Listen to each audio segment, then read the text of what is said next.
Good morning from the 104.5 The Zone Studios.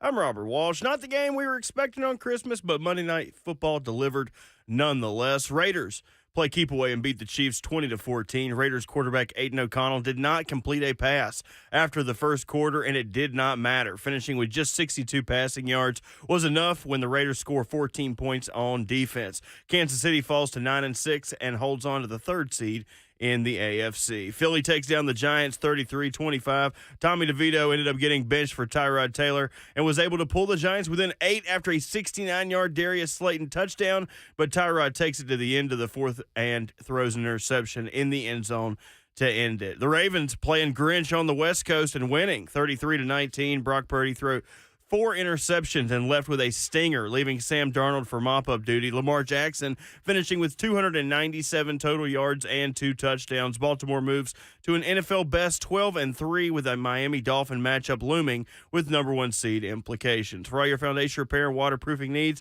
visit USSTN.com. Breaking news at once on your home for the Titans and the Vols. This is 104.5 The Zone.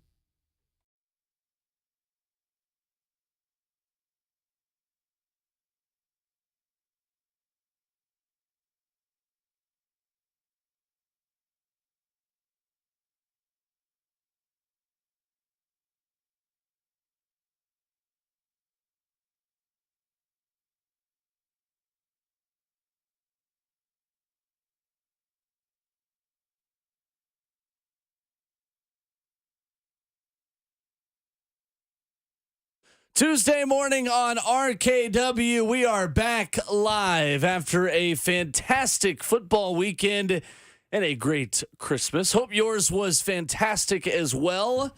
And again, it's one of those days where we will remind you today is Tuesday.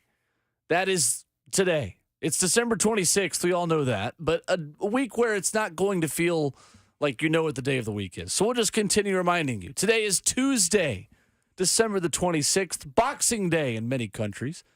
Welcome in to RKW, brewed by 8th and Roast. With Ramon Foster, Kayla Anderson with the morning off today. Robert Walsh behind the glass. My name is Will Bowling. Merry Christmas, Ramon Foster. Robert Walsh, good morning. Good morning. Merry Christmas, Will. I don't even Christmas. think. Yeah, we did send out a text yesterday. We did. We did send that out. But all in all, solid day. The kids had a good one, man. I had a good one. And I went to bed like 9:45 last night, and I was dead to the world. Do you hear me? I saw Buck text me last night. Merry Christmas, big fella. I said it in his voice just for the heck of it. But it was a good day, man, I must say. My kids are at the age where they understand waking up later now is a thing, although Miles texts Keisha at like 6 o'clock in the morning. You know what we did? Did not reply back, okay? I'm not going to, so quit asking. I'm not. Hey, man, woke up at, well, the thing was, went to sleep super late, though, on Christmas Eve. Well, Christmas morning. Went to bed probably like 1 o'clock. So, like, getting up just to satisfy your urge to open up Santa's presents, nah. I ain't seen no scenario of that happening. So, we woke up about 7 o'clock, which is cool for us, man. Most parents probably waking up at 4, 5 in the morning when you got smaller kids. Hey, I'm so glad to be past that phase right now. I am. What is the most difficult toy you ever had to put together overnight? It's always the Power Wheel because it's so big, bulky. You don't want to have it in a box whenever the kids get up.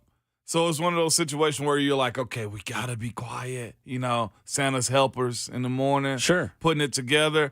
I think the big wheel is probably the hardest thing. Or if you have a daughter, and I've heard this one, the Barbie Dream House. Yeah. I saw a lot of that on Twitter. I heard you got to watch like Bob Vila and like Martha Stewart, those type of shows to understand how to put together like a Barbie Dream House. That's all I've ever heard. Yeah, it is interesting because some people they have their gifts just in a box from the night before, and then other times, you know, parents have got to put those things together. Yeah. It's difficult. Barbie Dream House, man, they got elevators and everything in that thing. Like, it's got a pool, it's got a slide. Like, my brother-in-law, he has to put together another one because, you know, there's a 2023 version of it, too. has put together another one. That thing can take it can take a while to put together. The Barbie Dream House and I'd also say the Big Wheel are probably the two hardest things to put together. That's crazy. Yeah, nah, Well, what did Santa bring you yesterday? Santa brought me, man. He brought me some simple things. Some shirts. Got some built shirts. I was very much excited about that. I got some New Balance that I have been wanting for a while. Yeah, super nice shoes, man. They're dad shoes, but they're awesome. That was about the max of what I had yesterday. It wasn't anything crazy yesterday, Will.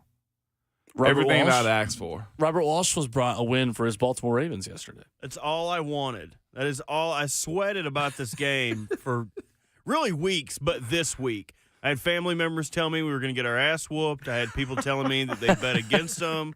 I had all this noise from the outside, and when it mattered, none of it mattered. It was an interesting day of football yesterday because you kind of planned for that to be the pinnacle of all of the games. You didn't expect Eagles and Giants to be close, and you definitely did not expect Raiders and Chiefs to be close, and obviously it really wasn't that close because the Raiders won over Kansas City, of course. But I was just waiting around all day, and like you tell your family that doesn't like the NFL maybe as much as you do, it's like, oh, we just got to watch this game, tonight. That's going to be the really good one, and then that was not the really good one. But it was a pretty good day of football. I just love that the NFL has looked at the NBA and said, I am the captain now with Christmas. And nothing against the NBA, right? Yeah. People still have their NBA watching traditions and routines, and whatever your holiday looks like for you, that's great. But I'm so glad the NFL decided to get into the business of playing football on Christmas. Yeah. Next year is going to be rough for us, though.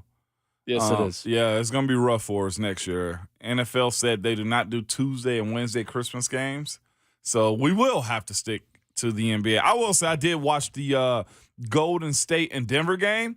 Hey, man, Joker, he is good. He's good. They ended up beating Golden State yesterday, man. It was a real competitive game, too, which had me locked in, man. I was doing some food prep, like I got a restaurant. But I was getting dinner ready yesterday, and I had the game on, man. Shout out to YouTube TV. No free shout-outs, but shout out to them. Because having your iPad and having the ability to watch the game and not have to run back and forth to the living room to watch it is by far one of the most clutch things that app has ever done. Like, I'm going to say it again. I'm not sure what the other networks did as far as cable, but they dropped the ball, man, on not having it to where you can stream on different devices. Like, that might be the most flagrant thing that they had going on that YouTube TV has allowed you to do on multiple devices, too. I think you could do that on other places. Well, not from the cable provider I was using at first. You couldn't really stream, like, the basketball game or the football game. Interesting. Yeah, nah. You may have had like Sunday Ticket or something like that too, though. You didn't? Oh, well, no. Okay. I've sharing a password with friends on a streaming account. This is all that we do in our mid-20s. That's true. But that's fine. I did get a new office chair this weekend too. Oh, nice. Forgot about that. I needed it bad. Underrated. Oh my gosh. Underrated thing to have. And it helps my posture too. It like forces you to sit up right, which I have a bad problem with just slouching over at times, man. But I got a new office chair. I was very proud of that. That's like that's such an adult-like gift. I'm super happy that I got an office chair. From Opta Stats last night, the Ravens now have 7 wins by 14-plus points this season, and all of those opponents are currently above 500, whom they have beaten by 14-plus points. No team in NFL history has had more than 5 regular season wins by 14-plus points against teams that finished that season with a winning record. A ballin'. They sent a message last night in San Francisco. They are balling. I thought San Francisco had it. They have no excuses either. They absolutely brought everything at Brock Purdy. Brock Purdy looked pedestrian as hell last night. The only saving grace that a team like San Francisco has with as good as everybody think they are, because Burt had a Florio moment he said he might have to get to at some point in time. Yes, that's right. But besides from that, man, like, they blitz them. The only saving grace they'll have is, well, if we see them again, then we know how they attacked us. The thing is, Baltimore may have laid out the game plan to beat them if you have that type of team, though, too. I'm not going to make it seem like everybody can compete with the 49ers, but if you have a competitive team on the NFC side of things, like, they may have given they may have given Dallas or Philly the game plan, the blueprint to actually beat the 49ers moving forward. Because, Bert, the Ravens made them look pedestrian as hell, man. And there wasn't nothing they can do last night. Defensively, 49ers made plays also. But then again, they really just stuck it to them. They stuck it to him. Christian McCaffrey had his night, got a touchdown and everything. But other than that, they absolutely got after Brock Purdy. Well, that was fun football yesterday. Less fun football on Sunday in Nissan Stadium as the Titans fall to the Seattle Seahawks and once again find themselves in the exact same kind of loss as they always do, didn't they? Get it up early, try to run the football, play bully ball to protect it, give up a late score, lose by a single possession. I didn't want to think that was going to be the case. It's been the blueprint. I didn't. I told you, man. We'll talk about it probably at a later time. I know we will, but I was listening to Titan Talk Back with Dr. Dyson and Brent Daugherty Sunday after the game, and I had a drop mouth like moment in the car driving home. Somebody called and was like, "Yeah, I just want a competitive losing," and that right there is kind of what that game was. It was competitive losing, man, and it sucks because I actually thought they had a real strong opportunity to win the game. But, of course, can't continue to give up deep passes and chunk plays down the field late in the game. So why are the Titans losing in such similar ways week in and week out? We'll discuss that coming up at 7:20 this morning and discuss an AFC South that did not have a great Christmas. Lumps of coal for AFC South fans around the country that we will get to in hour number 2. Austin Price of AllQuest will join us this morning at 8:20 as we'll hit the headlines as Tennessee heads down to Orlando today, getting ready for Iowa in the Citrus Bowl. We'll talk to him at our normal Tuesday time in hour number 3, and we'll see if Santa Slay is up and running this morning. Ferran Slay is still going to join us in hour 4 at 9:20. Who's to say? Who's to slay? Who's to slay? His schedule's about to pick up also, yes, it is. too, with the SEC. Busiest man in showbiz. Yeah, we have any bowl games this weekend, too? I don't even remember. Oh, there are seeing lots them. this weekend. Yeah. There were? Mm-hmm. Golly, I missed them. Well, I still had the whiplash of the Hawaii Bowl is no longer on Christmas Eve. And that is the national, like, you're sitting down after eating Christmas Eve dinner or you've just gotten home from a Christmas Eve service and your dad looks at you like, there any football on the night? And then that's always the football that's on that night. And you become very interested in New Mexico State and Hawaii or very interested in Temple and Hawaii and things of that nature. That game is now on the 23rd. So I had a void in my life, the Hawaii Bowl-shaped void in my life on Christmas Eve. Was that the Eastern Michigan game? That was not. That was the 68 Ventures Bowl in Mobile, I believe. 68 Ventures Bowl. Eastern Michigan might not get an invite back to a bowl game. They might not. And the player that is jumping a South Alabama player after the game while he's singing the alma mater is probably just not going to get invited back to play college football. Yeah, scholarship's probably gone at this point. Oh, my gosh, this is wild. 615-737-1045, streaming live on 1045 The Zone TV, Facebook Live, YouTube, Twitter, or Twitch. Twitch, please. And coming up next, we'll recap the Titans' loss to Seattle on Christmas Eve. A good day for Derrick Henry in a losing effort. Our thoughts on that next.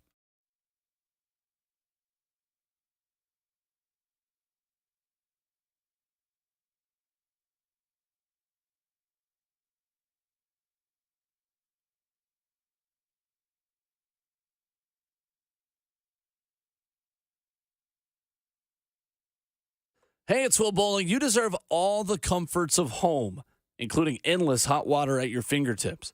Tankless water heaters, powered by new recirculation systems, save energy, money, time, and space. And right now, Lee Company, they have got a great offer for you. A limited time offer of $750 off a tankless water heater when you purchase a recirculation system. And to make the heater even sweeter, qualified buyers receive 18 months of 0% financing. Take advantage of this offer today and call my friends at Lee Company at 615-567-1000 or go to leecompany.com/promotions to get $750 off a tankless water heater. I love working with Lee Company. They're available 24/7, 365. Their service is fast. It's easy. They're going to make things as easy as possible for you. And you hear me say all the time that my favorite thing about Lee Company is that when you've got a long to-do list, they're going to take care of everything. They literally do it all. And they've always got great offers like this one for you. A limited time offer of $750 off a tankless water heater when you purchase a recirculation system. And qualified buyers, you're going to get 18 months of 0% financing. 615-567-1000. That's the number online at leecompany.com. That's Lee Company, all you need.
Hour number one, rolling right along on RKW, brewed by 8th and Rose, 615-737-1045 as we react to a Titans loss to the Seattle Seahawks on Christmas Eve in the F&M Bank chat, where you can watch the show live on 1045 The Zone TV.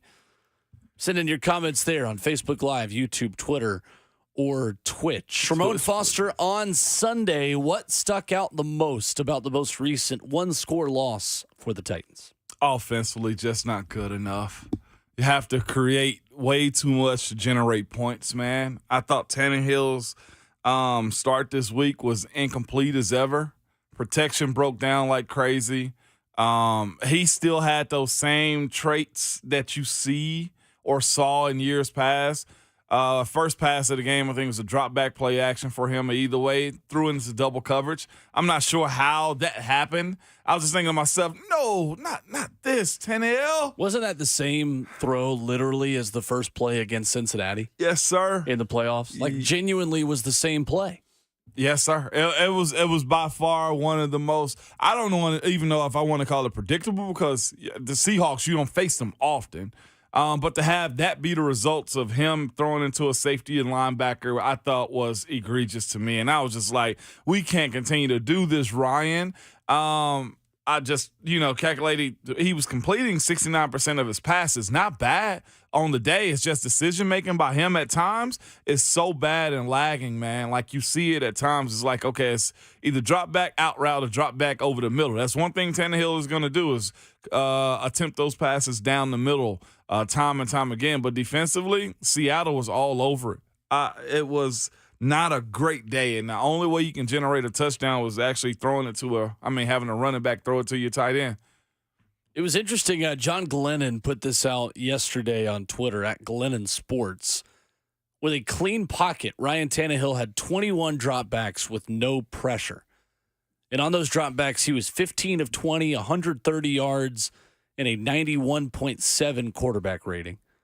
Under pressure, 3 for 6, 22 yards, 6 sacks, and a 59 quarterback rating. Yeah, tough. I'm struck by the fact that yesterday we watched so many quarterbacks who are very good when everything breaks down around them at evading the rush and finding somebody that's open. Mm-hmm. To a T. Yeah. Everybody but Aiden O'Connell was doing that yesterday. Heck, Aiden O'Connell won a football game, but Patrick Mahomes was running for his life. Jalen Hurts was running for his life. Brock Purdy was running for his life. Sam Darnold even was getting outside the pocket and making plays off schedule. Lamar Jackson was running a lot to evade the rush of Chase Young and Bosa and all of those San Francisco guys. Offensive line issues are not unique to the Titans, but we clearly saw that Ryan Tannehill, in his age or his lack of mobility or the ankle injuries that have piled up, whatever it is, he does not have the same athleticism and versatility within the pocket that he did even 2 years ago. Yeah. I'd say his awareness has definitely been shocked. I don't know if you want to call it shell shock, a little PTSD from the way he's been hit in years past. And I say this too, Will, he took another mean shot to the face like that again this week. I mean, goodness gracious, dude. He took a Bobby Wagner, absolutely smoked him up the middle, man. So you're right. The ability to get out of the way is not something that's in his repertoire whatsoever, man. But you're right. His ability to move around and cultivate plays is low. It's either got to be right there for him or somebody got to make a magnificent play down the sideline. I'll tell you what was very obvious also this weekend was watching the D-Hop situation. His lack of targets. Chiggs was the leading target getter this weekend. The lack of targets that he had and his ability to actually catch the ball as far as D-Hop and you not really go to him as much. I actually thought that was somewhat problematic. Seeing that happen, D-Hop was visibly upset on the sideline because of it. But the floor of the offense, just nobody could get open down the field. And, of course, the routes that he run, you got to have protection. That protection was not there this weekend. I saw Jalen take it bad. Of course, giving up 6 sacks throughout the day was not a good look. And having Tannehill back there who will not at times extend the plays. He did use his legs 1 or 2 times in the course of the game for 37 yards. But when you don't have protection, the time, and the flow of the game, it's going to look like it did on Sunday. It was good until they caught up to you defensively. They went into the locker room, I feel like, at halftime. It's like, all right, it's time to stop playing around. Like, Seattle really changed the game plan on them offensively and defensively, and it looked like it. Derrick Henry rushes 19 times for 88 yards. Tajay Spears, 9 carries for 40. Tannehill did have that 23-yard scramble and then also added a 14-yard scramble, so 2 carries for 37 yards. It was good to see Derrick Henry look like Derrick Henry again after a brutal day at the office for him against Houston. And according to NFL.com and Next Gen Stats, he generated a 63.2% rushing success rate, which was actually his highest in a game over the last 3 seasons. He gained more rushing yards than expected, Derrick Henry, for the 5th time all year, according to Next Gen Stats. You know what? When he made history last weekend, I think that kind of bit him. I think it really chased him this week, too, because, what was it, 0.6 yards a rush last weekend? Yeah. That sticks with him. That's apparently that history was broken with Derrick Henry in that stat line last week, so he had to come out well. I thought we saw a little bit more aggressive run style out of him. His ability to cut, at least in the first half of the game, was, I thought, very specific to watching him run harder this week.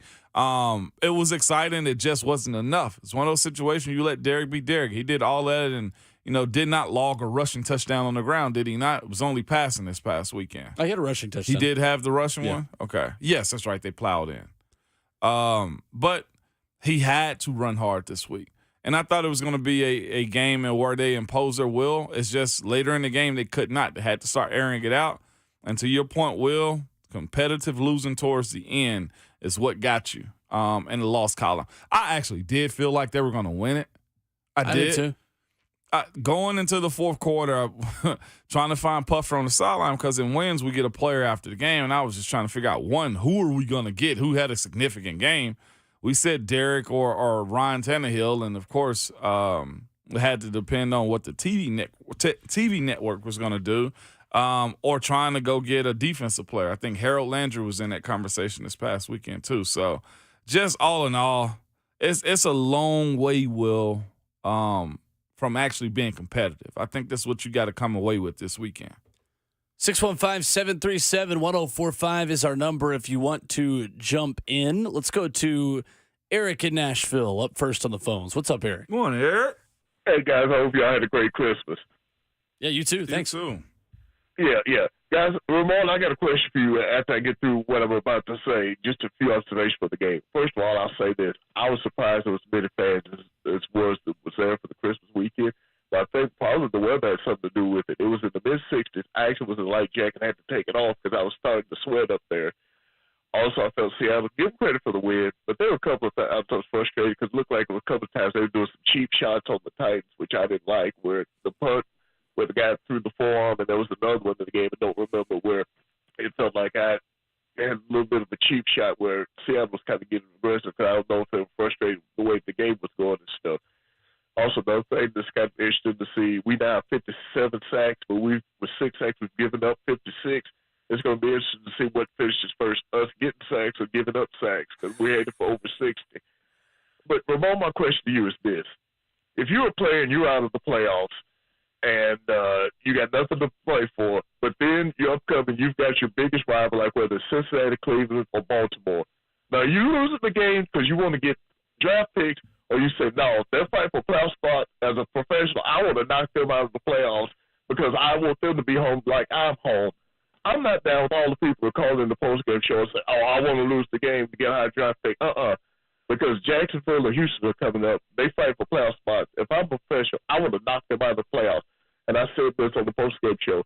I would rather be 1-16 going into the season, going to the end of the season, and losing that last game to get the number 1 draft pick, and the futility of a losing season with no wins. I'd rather have that one win and finish second. I want to win. I just ain't down with all these people wanting to lose games. Guys, I'm going to get off. Y'all take care. We'll talk to you again soon. Thanks, Eric. Appreciate the call. That's a great question. Eric, for me, or just all in all, players don't want to lose. Because when you lose a lot, culture changes. A lot changes. People lose their jobs because of it. And if you're part of a losing team, then they're probably going to think you're part of that losing culture too.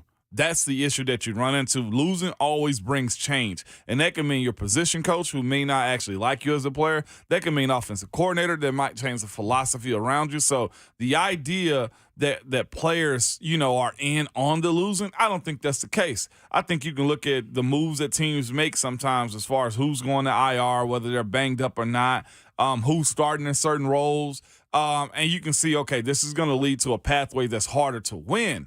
But that's also, hey, maybe a coaching or team decision depending on the coach, because a coach puts themselves at risk whenever you lose games. Losing changes a lot. Think about that all the time. So the players not being in on that, I can't say as a player I've ever said to myself, yeah, we'll get a higher draft pick if we lose those games. It's just never crossed my mind. Not to say that some players don't think that way, because if you're a franchise quarterback and you know you need more help, guess what you probably want? You probably want a high draft pick to where you can go get the players that you want. But that also comes with the guy that has a whole lot of job security. I don't think a guy like Will Levis is in that position. I don't think Derrick Henry's in that position to say, yes, I want to lose.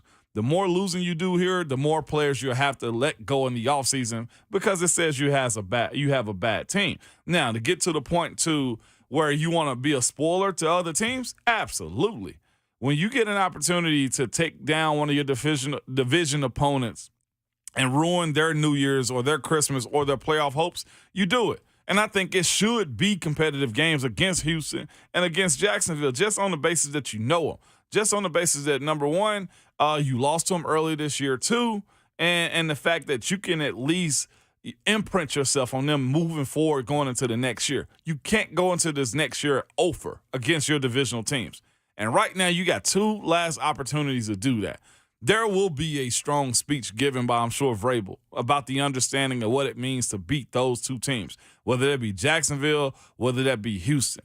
And, of course, guys are really playing for jobs and spots.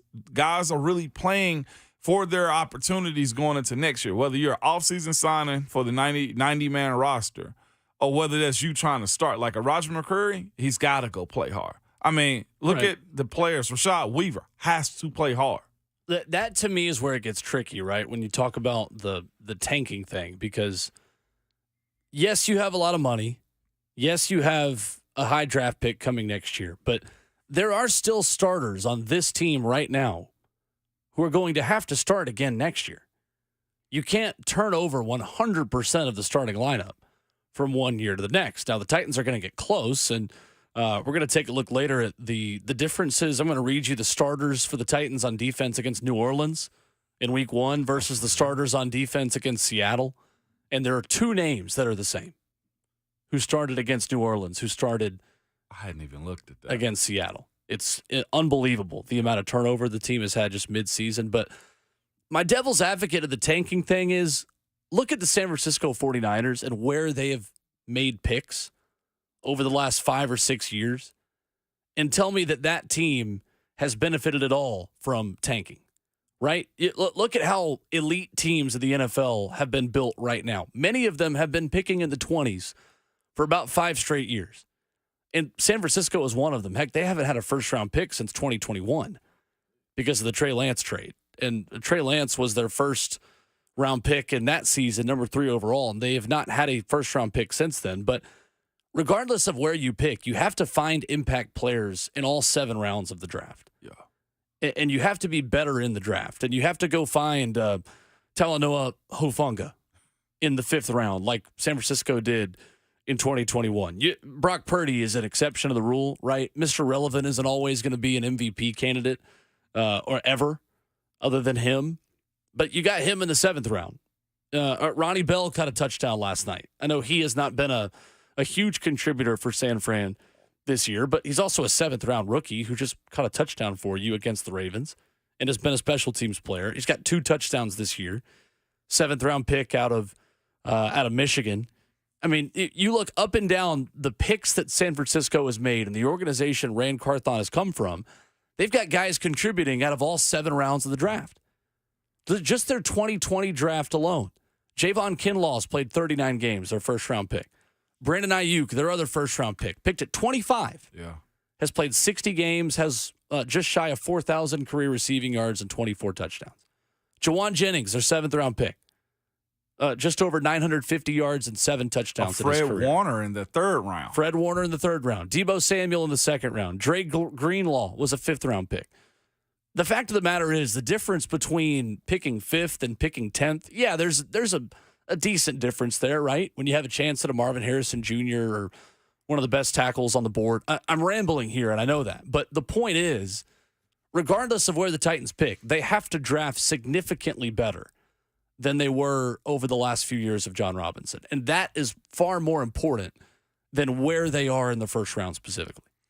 That honestly makes more sense than almost anything, too, because you can really cultivate a plan that says, yes, we're going to pick high every year. We've seen the team do that and not really speak about it. And that is one way to do it, for sure. But that's the thing, though, too. What does that really equate to? I've watched for years, especially in my career, a team, Cleveland, draft high year after year after year, from quarterback to quarterback, from wide receiver to offensive line. And you know what that netted them? Not much until late.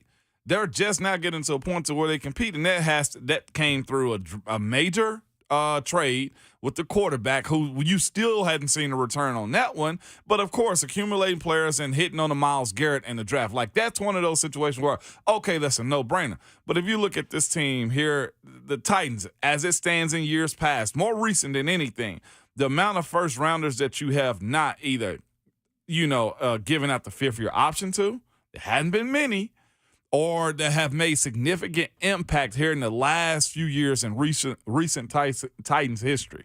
That's the issue that you're going to run into. It's just because you have a high draft pick doesn't mean that's going to be the guy that flips and turn your organization around. That's problematic, because if that was the case, Corey would be here, right? Yeah. Or at least would be on the back end of his career. So it's interesting. Let's look at the other team that last night became many of our Super Bowl favorites in Baltimore. Robert Walsh knows this as well as anyone. You look at their first-round picks. Let's go back all the way to when they picked Ronnie Stanley in 2016. 2016, they picked Ronnie Stanley. That pick was 6 overall. They were bad in 2015. They had a high draft pick that season. Since then, they have picked at 16 or higher every year except for one. And listen to the players that Baltimore has taken in the first round since 2017. Marlon Humphrey, 16th overall in 2017. Hayden Hurst and Lamar Jackson, 25th overall and 32nd overall in 2018. Hollywood Brown, 25th overall. What would you call that spot? In 2019. At 25. Yeah, I mean, he's got over 3,000 yards. But would another team touchdowns. Had to? Bert, you okay with That's that a bit pick? of a complex issue because Sure, they didn't have any guys around him. With the Hollywood situation, you have to look at what they also got with him after he played with them for 4 years. They traded him to Arizona to get another first-round pick, which turned into Tyler Linderbaum. So, like, it's kind of like rolling a car off the lot and it not depreciating. You get to turn that asset into immediately another asset that can play 4 years for you. So, 2018, Hayden Hurst, Lamar Jackson. 2019, Marquise Brown. 2020, Patrick Queen. Okay. Solid. Yeah. 28th overall. Rashad Bateman and Odafe Owe, 27th and 31st overall. Owe really coming into his own this year. And then 2022, Kyle Hamilton, 14th overall. Wow. And Zay Flowers, 22nd overall in 2023. Those are all blue chip talents in this league. Almost all of them, going all the way back to Ronnie Stanley. That is not a lot of misses. Wow. Over the course of 6 years. You want to do the Titans after the break? Because I got to pull it up. Let's do it. What year was starting? You started in 16? Let's start 2016 with Ronnie Stanley. Do it now? Let's do it after the break. Do it after. 615-737-1045. We'll get to Mike in Cleveland as well. A tanking discussion about the Titans and why it might not be as advantageous for you as you might think. 615-737-1045.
Tuesday morning on RKW, brewed by 8th and Roast. We are live on Boxing Day. 615-737-1045 is our number. Streaming live on Facebook Live, YouTube, Twitter, and Twitch. With Ramon Foster, I'm Will Bowling. Kayla Anderson with the morning off. We go back to the phones where Mike is in Cleveland up next. Good morning, Mike. Merry Christmas. Morning, Mike. Hey, thank you, sir. He's back working. Hey, I'm back working, dog. Yes, I am. Yeah. Hey, Will, did you get to binge any Sopranos, bro? So my parents have a really good like surround sound setup in one of their rooms at their house, and I always stay at my parents' house still on Christmas Eve in my like old room or whatever. And I finished season 4 in like the big setup with the nice TV and the speakers and everything, and it was fantastic. It was really good. Oh yeah. You had that's player right there, dog. Yes, sir. I was wondering about that, you know. But hey, Mo, did you get a brown leather office chair? Because you know all real journalists have a brown leather office chair. You know what I'm saying? I did not. You're selling yourself short, dog. Selling yourself short. That's why I'm a small J journalist out here, man. That's why right there. You better stop that, boy. You better stop that. Now, okay, let's get into this game. Real quick, Sunday with that game really signified to me, which y'all know I've been calling in like all season long saying even from the beginning of the season I ain't have high hopes for the Titans this year. Mm-hmm. I didn't. It's coming out. It's coming out about where I thought it was going to come out at, you know. But Sunday, man, it just felt like that's the end. That's the end of the era, you know.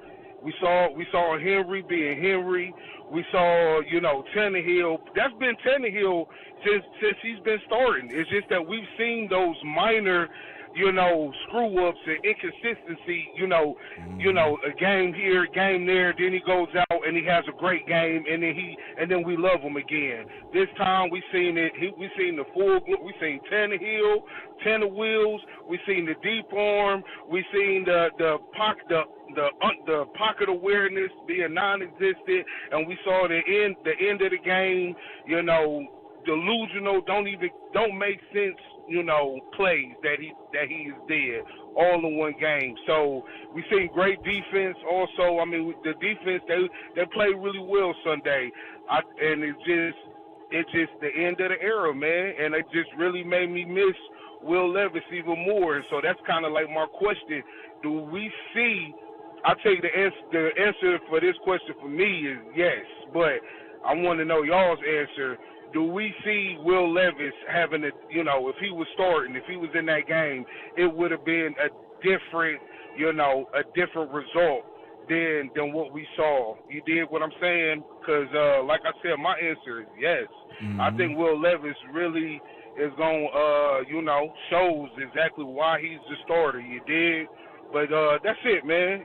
I'll listen to y'all's question off the air. Deuces. No doubt. Deuces. Thank you, Mike. I think it's a fair question. Does Will Levis win that game on Sunday? I think he makes it more competitive. I do. Well, it was only a 3-point game. Does he win it?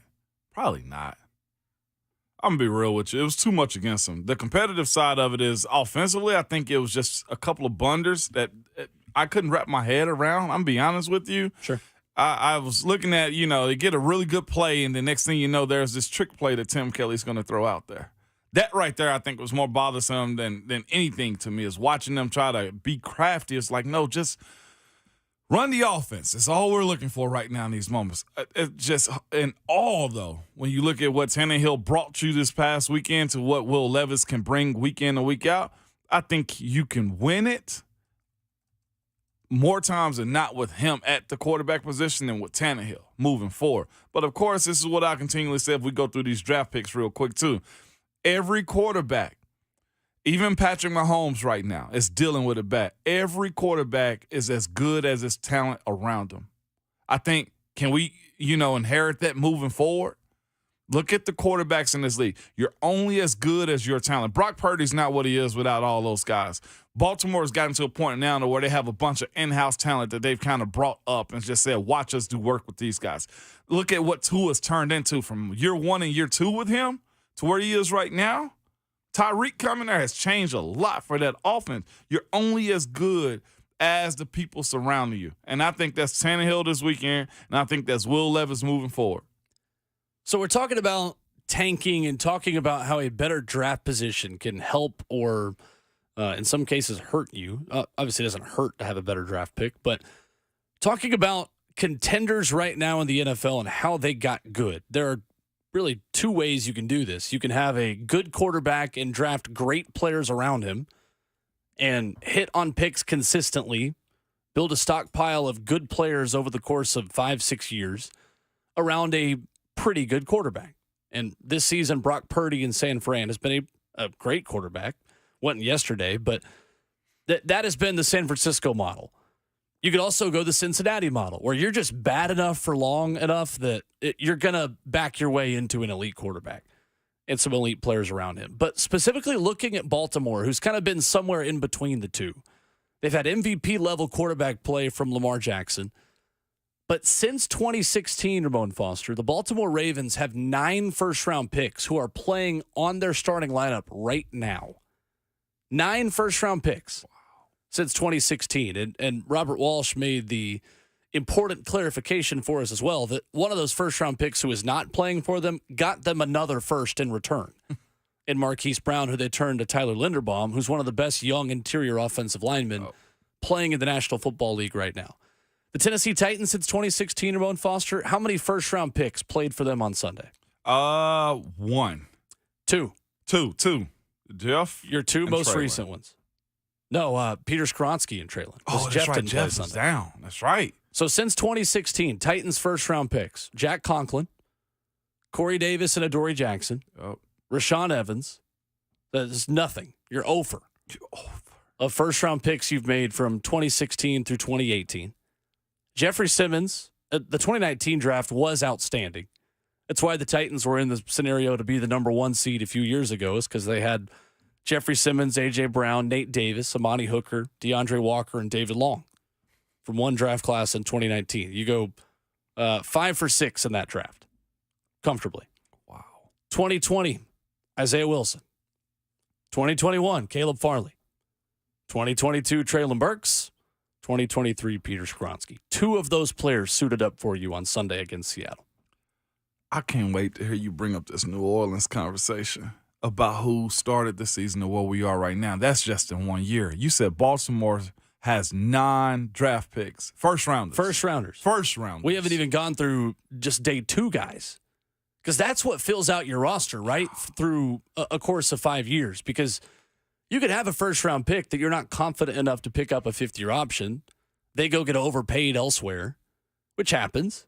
Happened to Adoree Jackson here, a guy that had a pick 6 yesterday for the New York Giants. But it's your 2nd and 3rd-round picks that maybe you keep around for a cheaper contract. And the Titans haven't been able to do that either. That's why they're in this scenario, and that's why you can't fire the head coach for the shortcomings of your roster right now. It's way deeper than just getting a high draft pick. It is. It's quarterbacking. It's defensive philosophy. It's offensive philosophy. Like, when you mentioned that Baltimore has 9 of their first-round draft picks on their roster, you know what this says? It's the one thing we've been kind of saying here lately is when you have that many people that you brought in from your own draft, you have a culture in place. You went after a type, you got that type, and that type is still with you. They wanted speed every single one of those years. On offense and on defense, the Ravens have wanted to be faster than everyone else.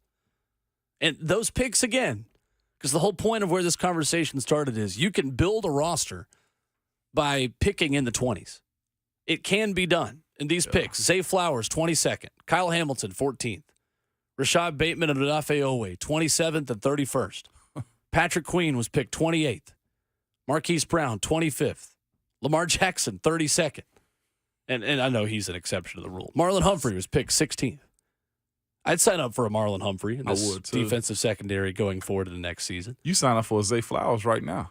And well, I wish the Titans had signed up for Zay Flowers in last year's draft. But that point also gives a little bit of thought to another offseason conversation we're going to have.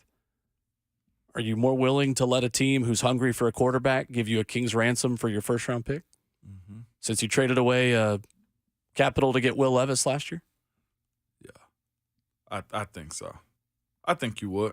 I don't think trading back is the worst thing at all for this team Either. going forward into this draft. And folks, we are at draft time for this team. Yeah. Well, that is a long way. And you got some guys that are productive for other teams. Like Jack got some production. Like Cleveland got some production out of him.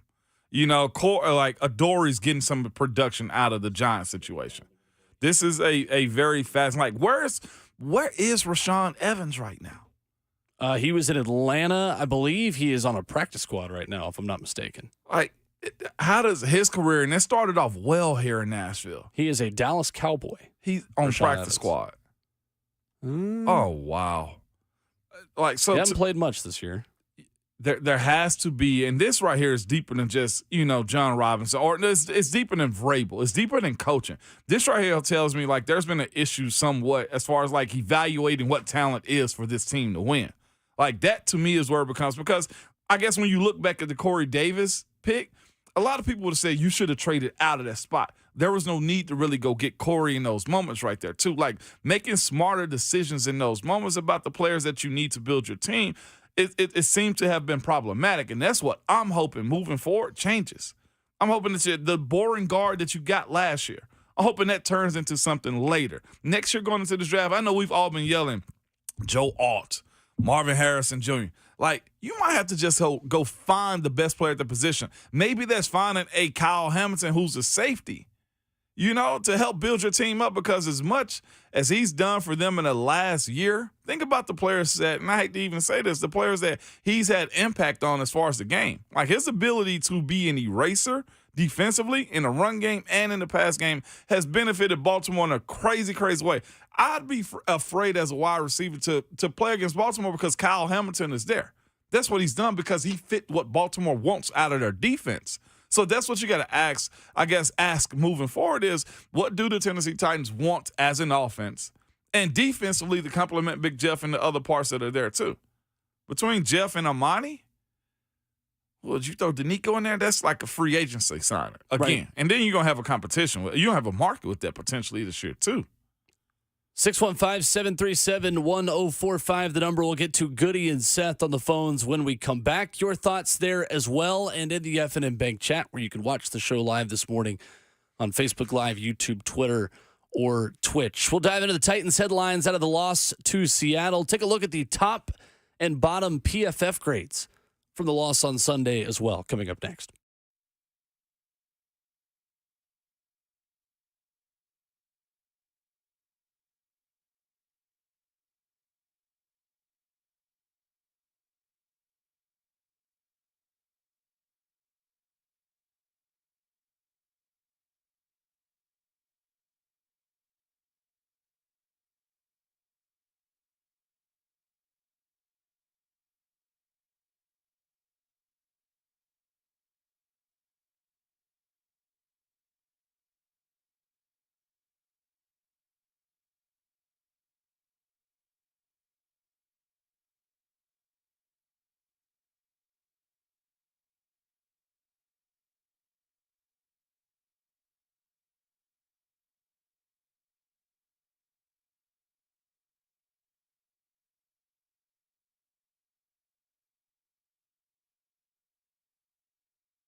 7 o'clock. Good morning from the 104.5 The Zone Studios. I'm Robert Walsh. Not the games we were expecting on Christmas, but Monday Night Football delivered nonetheless. Raiders play keep away and beat the Chiefs 20-14. Raiders quarterback Aiden O'Connell did not complete a pass after the first quarter, finishing with just 62 passing yards, but that was enough when the Raiders scored 14 points off turnovers. Kansas City falls to 9-6, still holding on to that third seed in the AFC. Philly takes down the Giants 33-25. Tommy DeVito ended up getting benched for Tyrod Taylor, but was able to pull the Giants within 8 after a 69-yard Darius Slayton touchdown.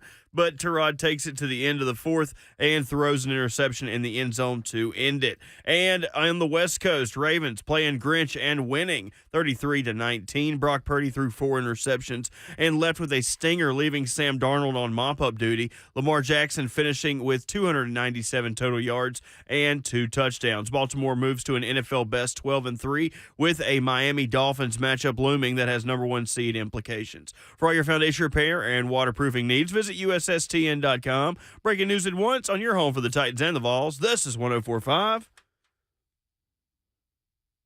The Zone.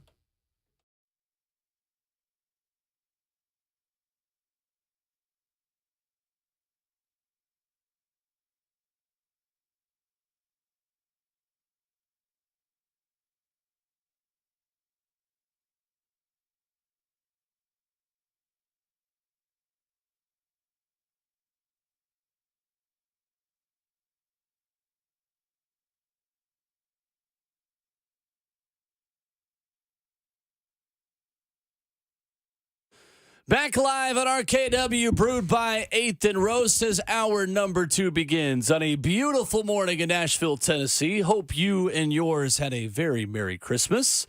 We did. We're excited to be talking football with you again live for the next 3 hours on your Tuesday morning. You can join us at 615-737-1045. If you're making any returns this morning, be sure to call in and tell us why. Wrong color, wrong size, maybe just the wrong item. It's okay. We don't have to say your last name. You don't have to tell your significant other or parents or whoever it is that you're making a return this morning. Just check in with us when you do. Absolutely. We want to share in your disgust on a beautiful Tuesday in Nashville, Tennessee. Ramon Foster is with us. Robert Walsh behind the glass. I'm Will Bowling. Kayla Anderson with the morning off. Last time I'll hang out with you guys until next year. It will be, Will. I will be out the rest of the week. We'll see you next year, buddy. Yeah, all right. Okay. Not looking forward See to ya. those jokes. Hadn't seen you all year. In the words of Chris Berman, let me be the first to wish you and yours a happy new year.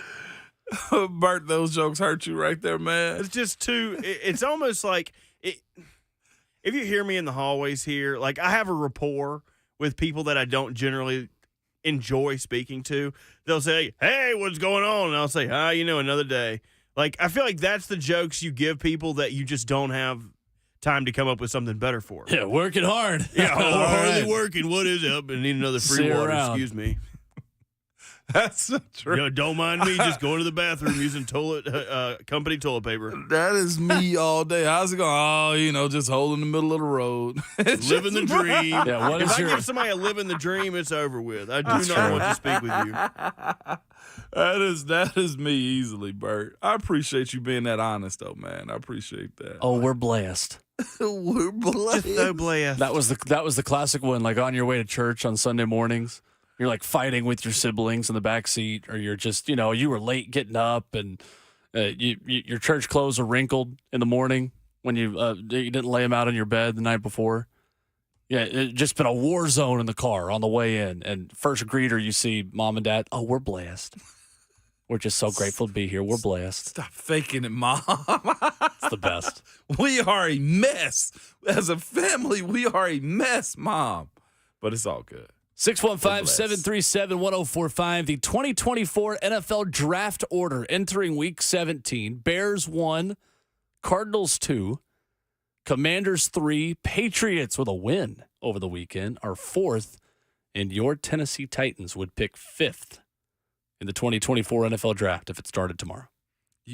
We should do a poll of who wants to draft 5th or who wants to win. Do you want to win or draft 5th? Those are the questions that are being asked right now in Nashville I think often. we're overwhelmingly going to get picks for drafting Fitz. Yeah. Overwhelmingly. You want candy or a whooping? I don't blame anybody at all for wanting the 5th pick. We just went through, if you missed it in the first hour, the amount of teams who have built contenders with picks in the 20s. And, yeah, you got to pick well regardless of where you are. But at the same time, I understand it. I'm not going to advocate for losing. I'm not going to cheer against the team that I've cheered for my whole life. But I do understand it. Bert bringing up, do you want candy or whooping, might be the worst option ever. You go back in time with that a little I bit. feel like there's something on the back end of saying candy. I don't know why. I feel like I deserve a whooping, but I'm going to take the candy. Right? Like 7:06, Robert Walsh. 7:06.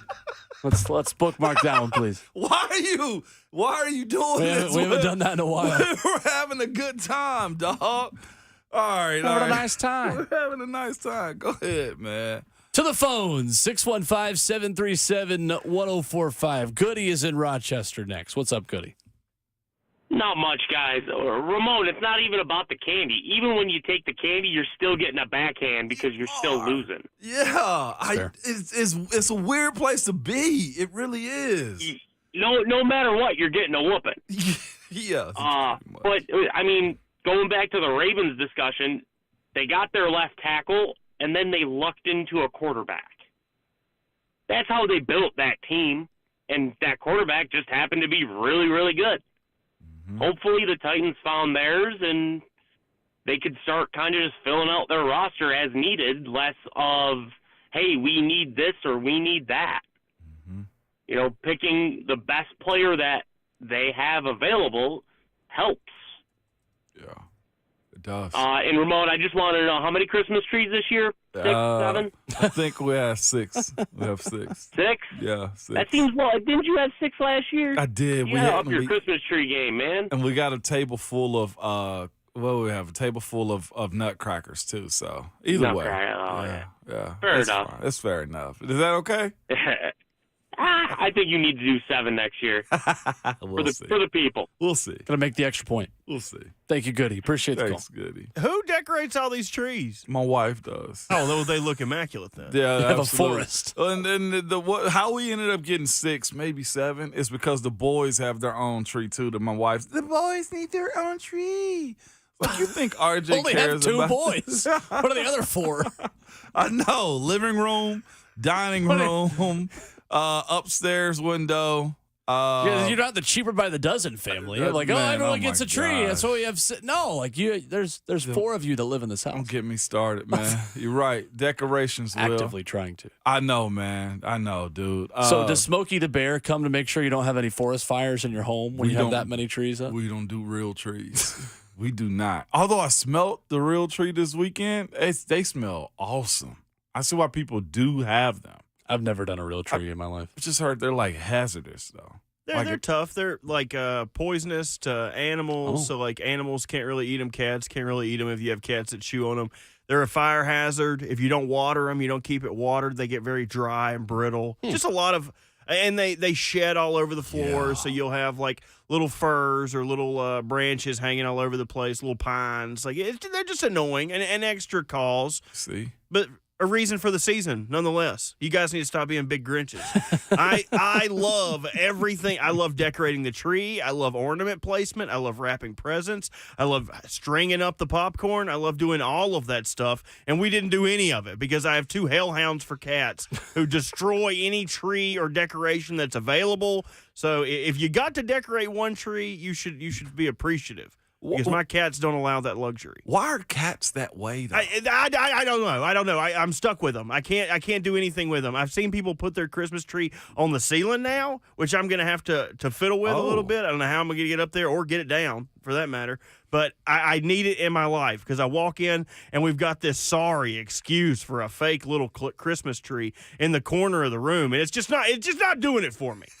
And I'm letting it all out now because Christmas is over and my cats were okay all year. I couldn't bring the coal to their stocking, but I need a little Christmas cheer in my life. That's fair. So I cannot do with the downing of the Christmas trees. Okay. No, ours were amazing. I got to give it to my wife. They were phenomenal, okay? They're really good, decorated well, not super congested or anything. You know, you have too much on your tree. None of that, Bert. They're just fake. But they're flocked, so it looked like they got snow on them, too. You have to pull the Michael Scott and get a pine tree air freshener to hang on your fake tree.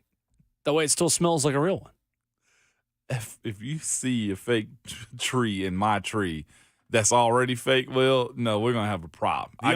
The only tree I'm hanging is those black ice air fresheners. I'll hang a black ice air freshener from my Christmas tree. Get out of here, man. Bert, what is wrong with you, dog? The black ice. You know those are illegal to hang up in mirrors, technically? Stop it. Yeah, you're not supposed to actually have anything in your rearview mirror pathway. That's actually illegal. What about like parking passes? What about like you got to hang those hangers from the. After you park, you can put those in there. Dang. Yep. See, I'm one of those white pieces of trash that like goes to like a water park or like a cabin parkway, and I just leave it like a badge of honor hanging from my rearview mirror for like a week or two. Do you also have a disco ball hanging up from your rearview mirror? I would. Don't challenge me. I'll have disco fever in the Hummy. Oh, me, oh, my. Let's go back to the phones where Seth is in Nashville, 615-737-1045. Hey, Seth. Hey, how's it going? All Good. right, good morning. Morning. Hey, I just wanted to ask, why does it seem like the Titans always, we're winning? It seemed like we had some unit cohesion, and then, we lost. Are we taking on, but not trying to let the fan base down? And also, I just wanted to give y'all a shout out, say Merry Christmas to all of y'all. I listen to y'all every day down in Alabama. And it is my mama's birthday, so can you say happy birthday for my mom? Nice. Man, happy birthday, Mama. Hey, and I'm going to London wearing the Oilers hoodie. Let's go. Love that. Big Ben and Oilers. Hey, this man deserves a reggae horns, Bert. You got Thank one you, horn sir. for him, man, because he's on a tear. To him, I don't care. Good luck. Thank you, Seth. We care about your mom, Seth. We do. We do. He asked the question, why does it look good till it's not? I think it's because the talent's just far off here, Seth. We can be honest about it. And here's the thing that I'm learning, too. The more and more you talk to Titans fans, I hate that this is the feeling, too. A lot of fans expect this to be the pathway, and it shouldn't be, because you have professionals on your team. And Will brought up a great point in hour one when we're speaking about talent, the retaining of the talent that you have, specifically the first rounders, and how you stay good. How does Baltimore go from Joe Flacco to Lamar Jackson? How do they continue to compete against what we thought was the best team in the NFL? Probably moving down my list now as far as like who's tops in the league. Baltimore kind of established that. And it goes down to not just high draft picks. It goes down to good free agency, which Baltimore has never really been crazy players. Odell Beckham's their biggest signing this offseason, Bert, if we say.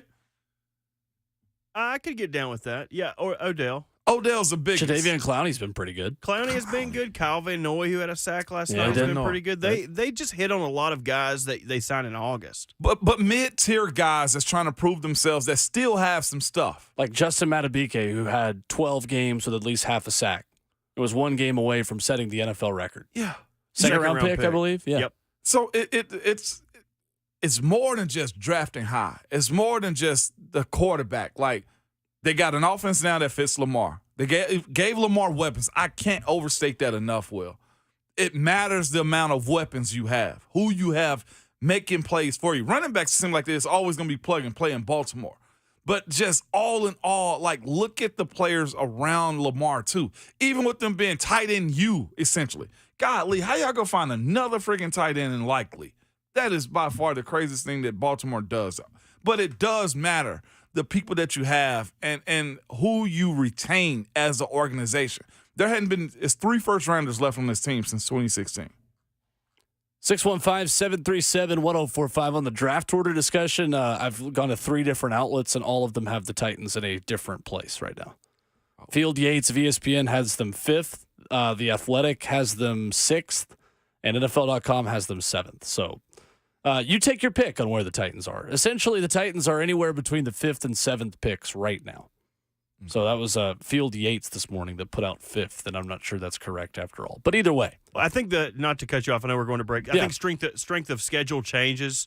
You know what I mean? So I think as it alters, like it gets moved around. So currently they're tied with the Chargers at .525 for strength of schedule, which is the first tiebreaker. There you go. I didn't know that. Coming up next, we'll take a look at the PFF grades from Sunday, the differences between the starting lineups in New Orleans and in Nissan Stadium over the weekend as the Titans took on the Seattle Seahawks. And the question we asked in hour 1 that we'll answer coming up, do you take positivity from close losses? Another close loss within the same formula for the Titans on Sunday. How close are they to being relevant in 2024 in what could be a quick rebuild behind quarterback Will Levis? Our thoughts on that and yours as well at 615-737-1045.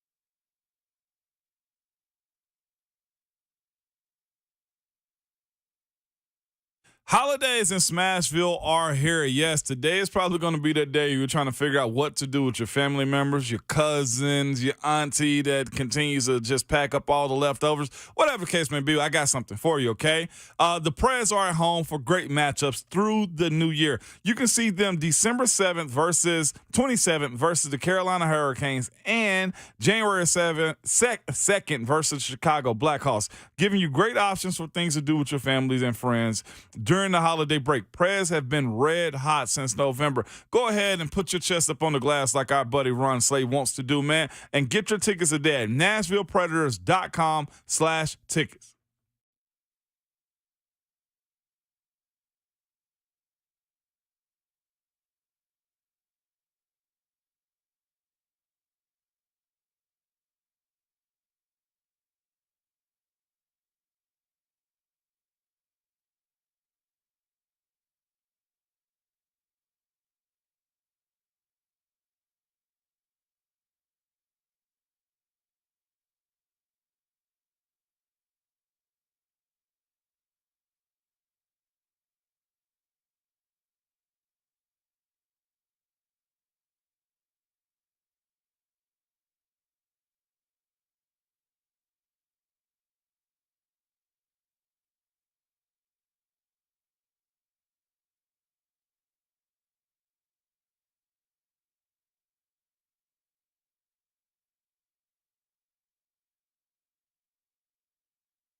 Another one-score loss for the Tennessee Titans over the weekend that we react to with you this morning on RKW, brewed by 8th and Rose. 615-737-1045 is the number. A lot of folks working this morning, many more off for one more day, perhaps. We're here working, getting to it in hour number 2. I'm curious, how many people do you think are just not working today? Maybe they're out making returns already this morning. I'd say probably only about 40% of people. The roads were kind of low, though, this morning. Yeah, they were. In. There was nobody on the road coming in. May actually be less than that. Well, I mean, more than that. I'll probably go 70% of people not working today. Well, let us know. Retail is back up, I'm sure. Yeah. There's going to be some returns today. Yep. Gift cards that are burning holes in pockets. Oh, my gosh. Gift cards. How many? What's the over-under on how many you got sitting in your house, though, on gift cards? I still have some from last Christmas that are sitting in my house that I actually found last night. I think I've got like 6 or 7 of them. Yeah. But they're all to the same place, so your boy might have a new putter soon, hopefully. Oh, you got mostly golf stuff, huh? Yeah. Okay. I got some Home Need all the Depot help I can ones. get. Some Home Depot ones I got to go spend. That, Nike. Yeah, I got to go get it. 615-737-1045, our number. Typically, when we do reaction shows to a Titans game, we do not already have Pro Football Focus grades. But since the game was Sunday and we're talking to you on Tuesday, we have that at our disposal this week. Top graded offensive player, Ramon Foster. Any guesses? Top graded offensive player for the Titans? Chig. Correct. Hey. Chigakonkwo, 78.3. Number 2? Derrick Henry. Correct again. Wow. I ain't even look. All right, well, number 3 is going to be a lot tougher. Number 3. I'm going to say this, and don't hold it against me. Okay. Dylan Radins. It is not Dylan Radins. Oh. Number 3, Aaron Brewer. Really? Yep. Oh, man. Number 4, another skill player. Another skill player? DeAndre Hopkins. Incorrect. You were doing so well. Tajay Spears was 4th. What? 71.0. Then Traylon Burke, 70.1. I'll give you 5. Okay, all right, I appreciate that. Defensively, 86.6. Harold Landry. Incorrect. Arden Key. Leading the defense. And Azeez Al-Shire was second with an 80.9. Is it a pleasant surprise with Azeez? Somewhat? In what context? I think he needs a Batman. Or he needs somebody that's going to be a great Robin. If you got 2 Robins, I think you got a good middle of the field defensive linebacking core, right? Inside linebacker group. I think even if I'm not sure if he's Batman. I'm not.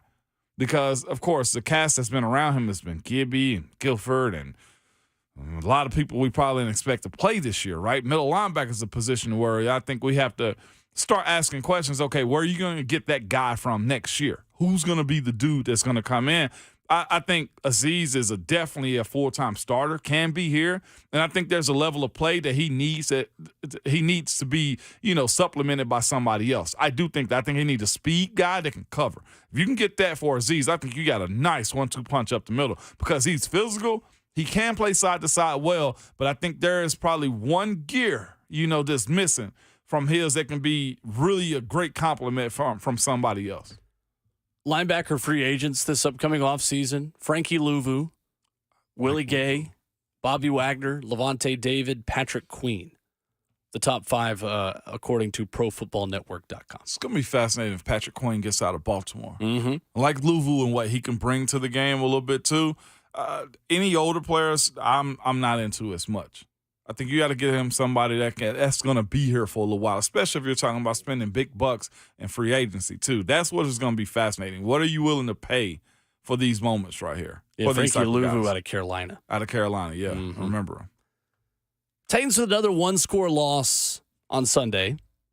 They are 4-7 in 1-score games this season.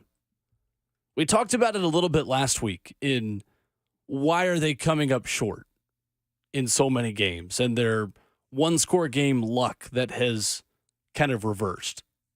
Do you take any positivity out of the fact that you are close, or is the way you're losing irrelevant when you've lost 10 games? I don't think it's irrelevant because at some point when you know you're a bad team and you're losing, I mean, you got double-digit losses right now in the season. What has to happen is this moving forward. The guys that are going to be here and stick around for this moment right here got to understand what it feels like and what it's going to take to get out of this. I think talent's just not there, Will, this year in particular, when it comes down to how they've lost these games. I mean, look at the way this game closed out and how it was closed out too. Everybody I've talked to kind of have said, yeah, I kind of felt like we were going to lose this game late. It was going to be a dash to the finish line to see if we could survive, and the clock wasn't in your favor. But the way you lost was also, and I hate to embarrass him like this, but the tape doesn't lie. Trey Avery had a bad second half. And I even saw some media folks posting his Twitter talking about this is the hero you didn't know you needed. Titans are trying to, really secure themselves a top 10, top 5 pick, and they were posting Trey Avery as the hero of that. Right. Like that went on. You laugh because you know it's true, Will. I saw all those tweets too. And I hate that for Trey Avery, but the fact that Trey Avery has to play or Eric Garrett has to play this much lets you know where the talent is. Like, again, it ain't the fact that you've lost these 1-point games. It's how and who and why you've lost because of. And I think that's the problems that you have to have. So for the people that may be around, Trey Avery could be back next year. Eric Garrett could be back next year as a returner.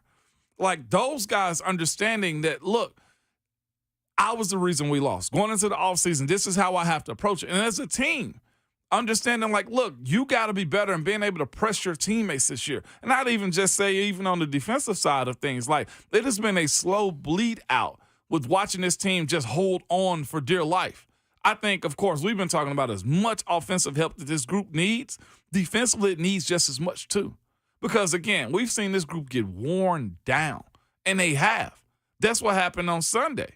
They got worn down so much that they figured out who was going to be the guy that was going to help them win, and it was Trey Avery. And it wasn't just him. Hell, Rush wasn't getting home either. Well, and the Seahawks did it to James Bradbury of the Eagles literally a week ago, where they, on the last drive, they targeted him on every single throw of their comeback win on Monday Night Football, and they did the same thing to Trey Avery on Sunday. Yeah.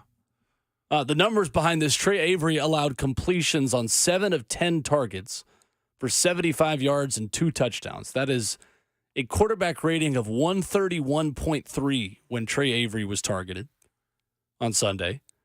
Roger McCreary allowed completions on 7 of 9 targets for 51 yards. Eric Garrett allowed completions on 2 of 4 targets for 28 yards. To me, Ramon Foster, the reason why the Titans are not as good in one-score games is the difference between winning and losing in the NFL is an elite playmaker on either side of the ball. The Titans have some good players. I think they have some foundational pieces that are going to be back next year with higher money free agents and early round draft picks in 2024 that are good players. I think Azeez Al-Shire is a great example. If you choose to bring Azeez back and you put him next to a $12 million a season free agent, or you put him next to a first or second round pick, I think you feel good about where he is on your defense. The reason why the Titans were so good in one-score games previously is because their offense had A.J. Brown and Derrick Henry. That's fair. At the height of their powers. Defensively, Jeffrey Simmons and Kevin Byard were forcing turnovers. They weren't just stopping you. It wasn't just, hey, Geno Smith gets hit and throws an incomplete pass. It was, no, he gets hit and fumbles. Mm-hmm. He gets hit with the ball in his hand, and you're picking it up and you're celebrating, and this game is over. Those kinds of explosive plays, courtesy of elite playmakers, is what this team has missed, in my opinion. Yeah, it has. And then when you look at the box score, too, it tells that story perfectly fine. Traylon, not a whole lot of them out of this year. Not a unique playmaker as it stands. And then, of course, you got Colton Dow, Mason Kinsey, Chris Moore, your other guys that are making plays for you. It's not there. And then the one guy that you trust and love, DeAndre Hopkins. 2 catches for 20 yards on 4 targets.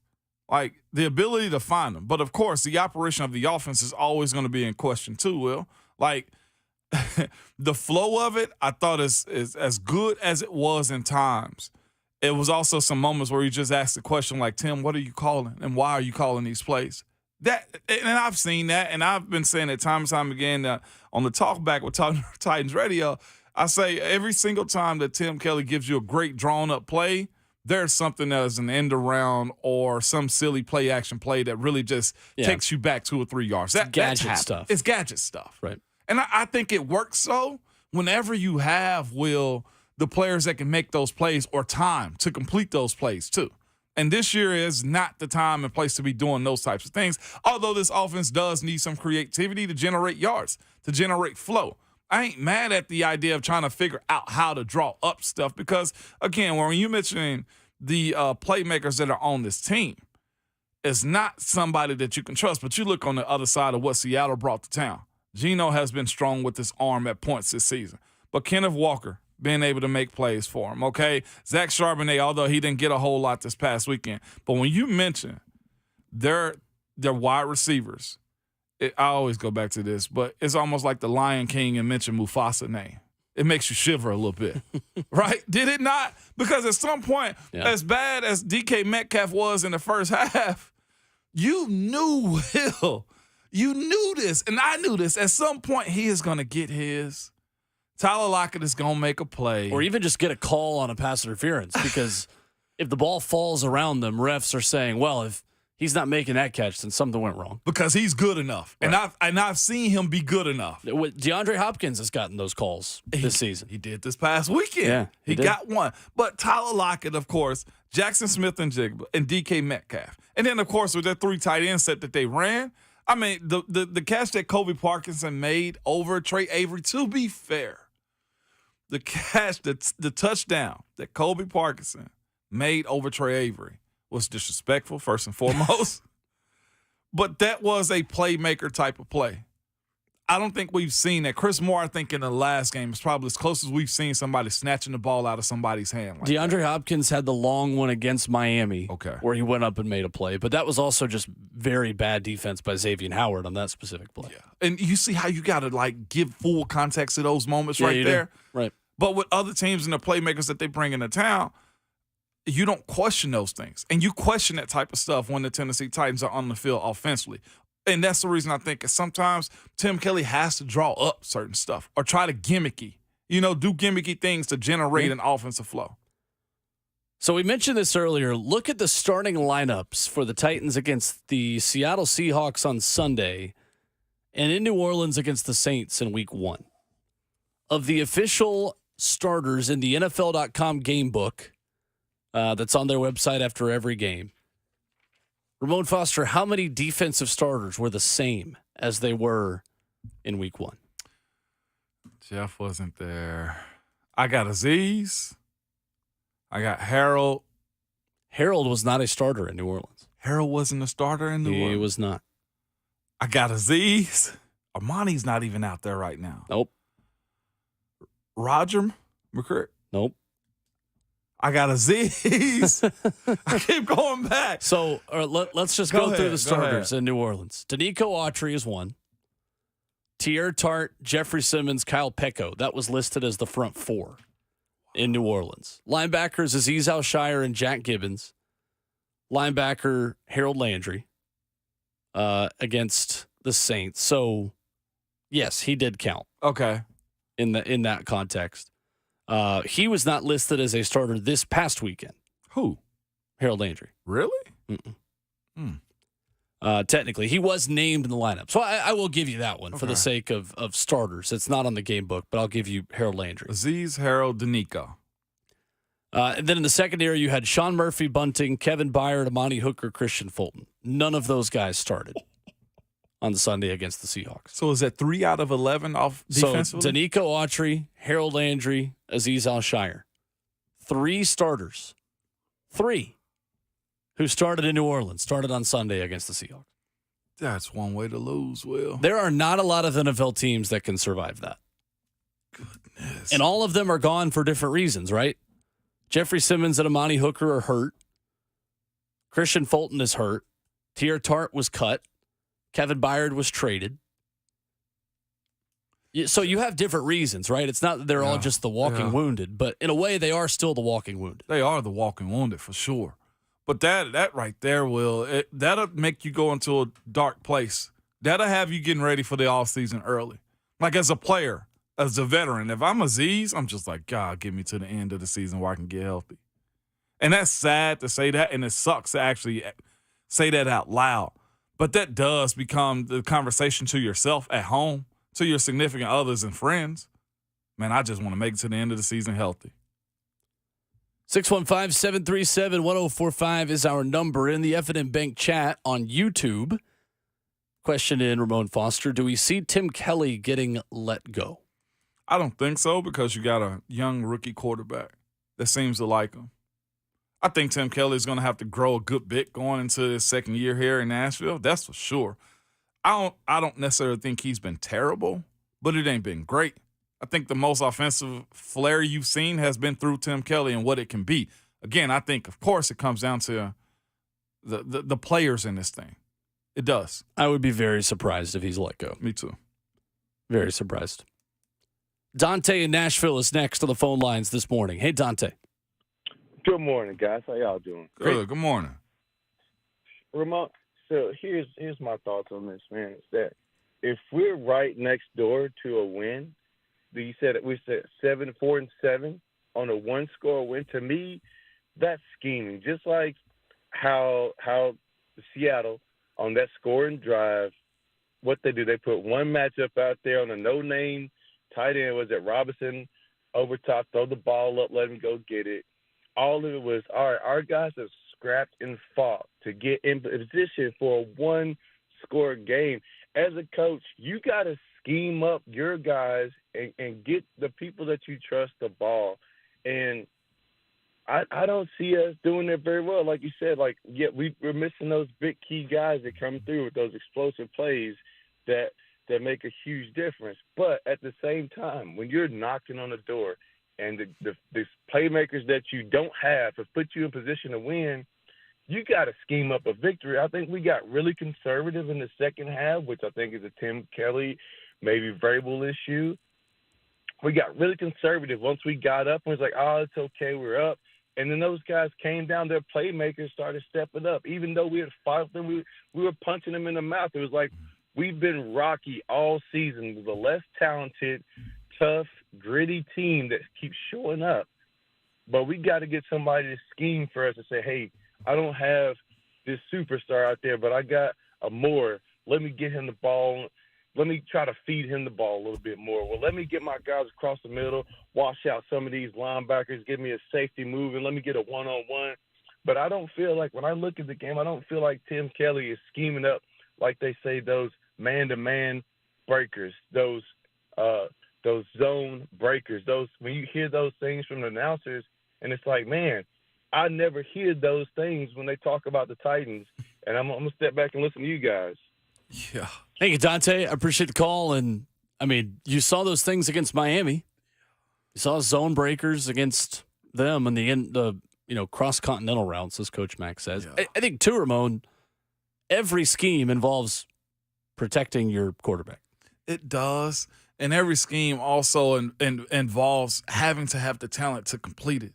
Again, you mentioned those broken plays, but like watching Lamar last night and the players that they have, or Brock Purdy, like even Patrick, the lack of weapons that Kansas City has right now, though, too. Patrick's making it happen and breaking it down, but he ain't got the playmakers that he had. A playmaker. Let's go to Tyreek, honestly. He ain't got Tyreek, or even throw Juju, and that's one thing I can give Juju credit on. His ability to make impromptu plays has always been a strength of his. He don't have those things right now. So the reason you don't have him is because those guys that know how to get open instinctively aren't here. You mentioned Chris Moore. I love the player that he is and can be, but he's your number 3, number 4 in a real offense. Probably a number 4. Yeah, number 4 for sure. He's number 4. So the fact that you're asking about that, like, lets you know where you are. And then on the other side, let's go even to Houston last week, the overtime loss. That game was probably over on that run that got called back, remember? That was a backup of theirs on your starting defense, honestly closing out the game before they end up kicking the field goal to win it all. That, to me, I still think's talent. Like, let's go defensively, because we always go offense. Defensively, you need to be talented enough to stop those plays. And you're so depleted, whether it be injuries or personnel right now, you don't have the ability to stop a nosebleed if you wanted to. Well, and the crazy thing is that the defense was probably good enough to win on Sunday It was. against Seattle with 3 of the same starters that started week 1. I mean, Seattle as a team threw for 227 yards. Not great. And total yards in the game, they only had 273 yards. Titans had more offensive yards than Seattle did. In the first half, they blew them out of the water. Yeah, they did. And then what took over? Talent. 615-737-1045, our number. We'll get to Larissa on the phone lines coming up next. More of your reaction to Titans and Seahawks coming up.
RKW is brewed by 8th and Roast on your Tuesday morning, live on 104.5 The Zone, 615-737-1045.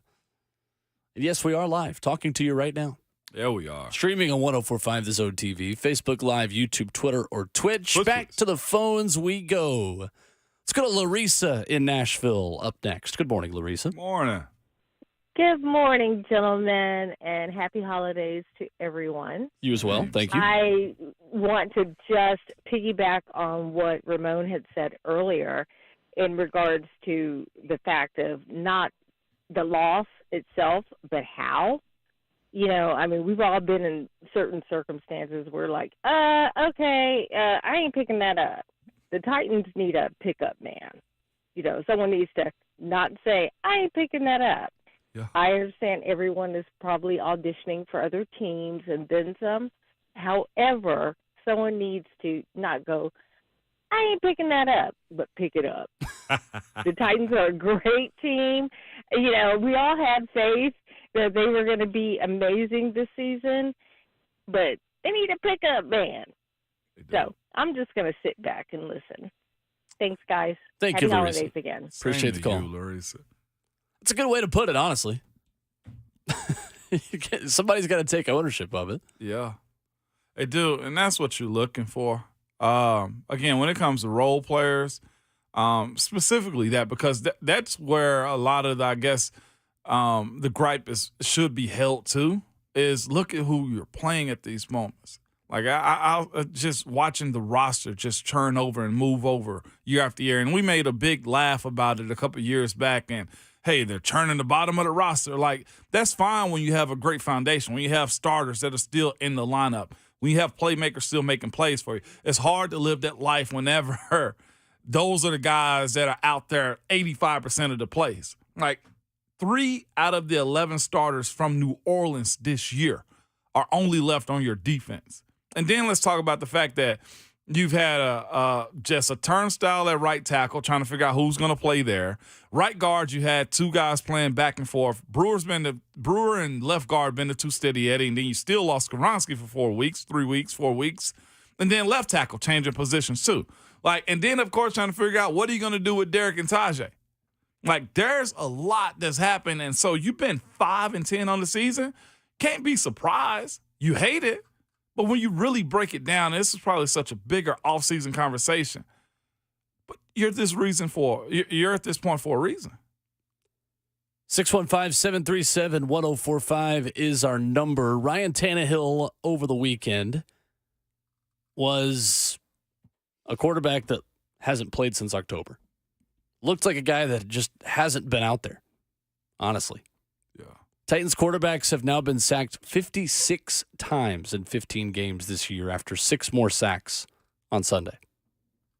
I was actually a little bit surprised at how many sacks they gave up. Me too. I thought they would be a little bit better this week. Well, and I think it was surprising to me because they were so much better in the run game.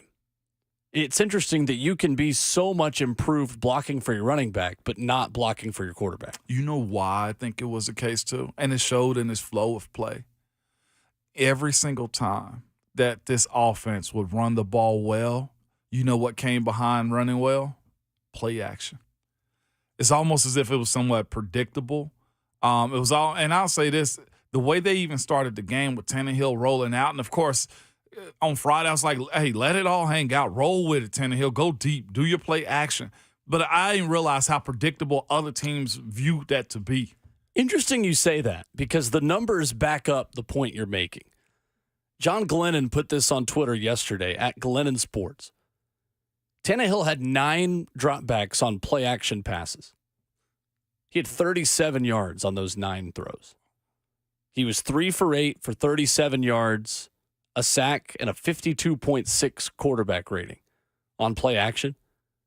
On no play action, he had 25 dropbacks, was 15 of 18 for 115. But he took 5 sacks on normal dropbacks.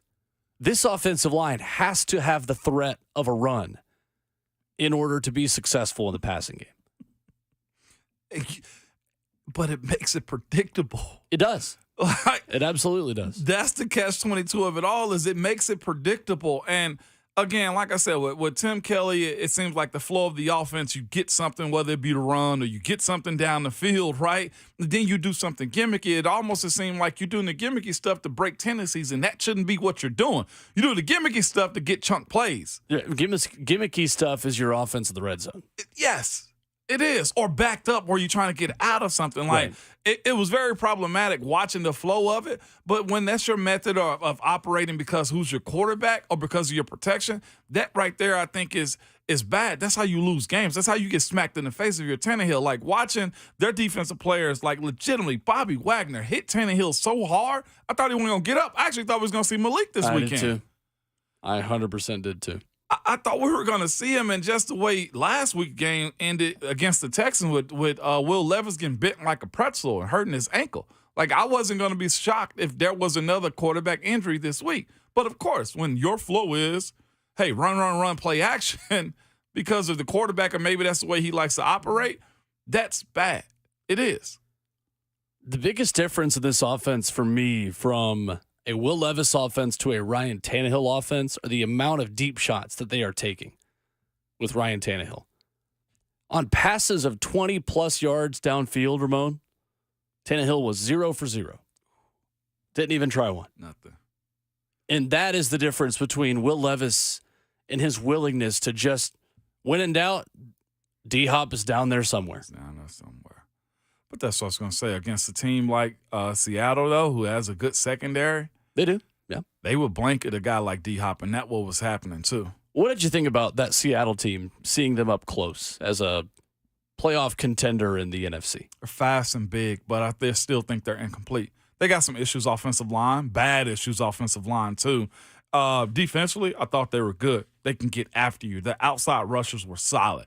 And then, of course, they got playmakers. Like, one thing that you saw, and Philip Noel, Titans Radio, kept saying this to me when you look at what Tyler Lockett and them were doing. They were throwing those quick outs to the sideline, those screens, and all he was just saying is like, golly, every time you turn around, it's a 20-yard out route or a 20-yard, screen that they're running. Right. Like, because they have the ability to do that because of the playmakers that they have.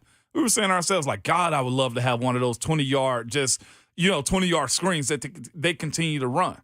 Like you mentioning going down the field 20 yards. Heck, Seattle was doing it 20 yards on the sideline. That was most frustrating. Tyler Lockett, 8 catches for 81. Jackson Smith-Njigba, 6 catches for 61. And DK Metcalf, 4 for 56 on the touchdown. Drew a big pass interference late, too, that set up the game-winning touchdown.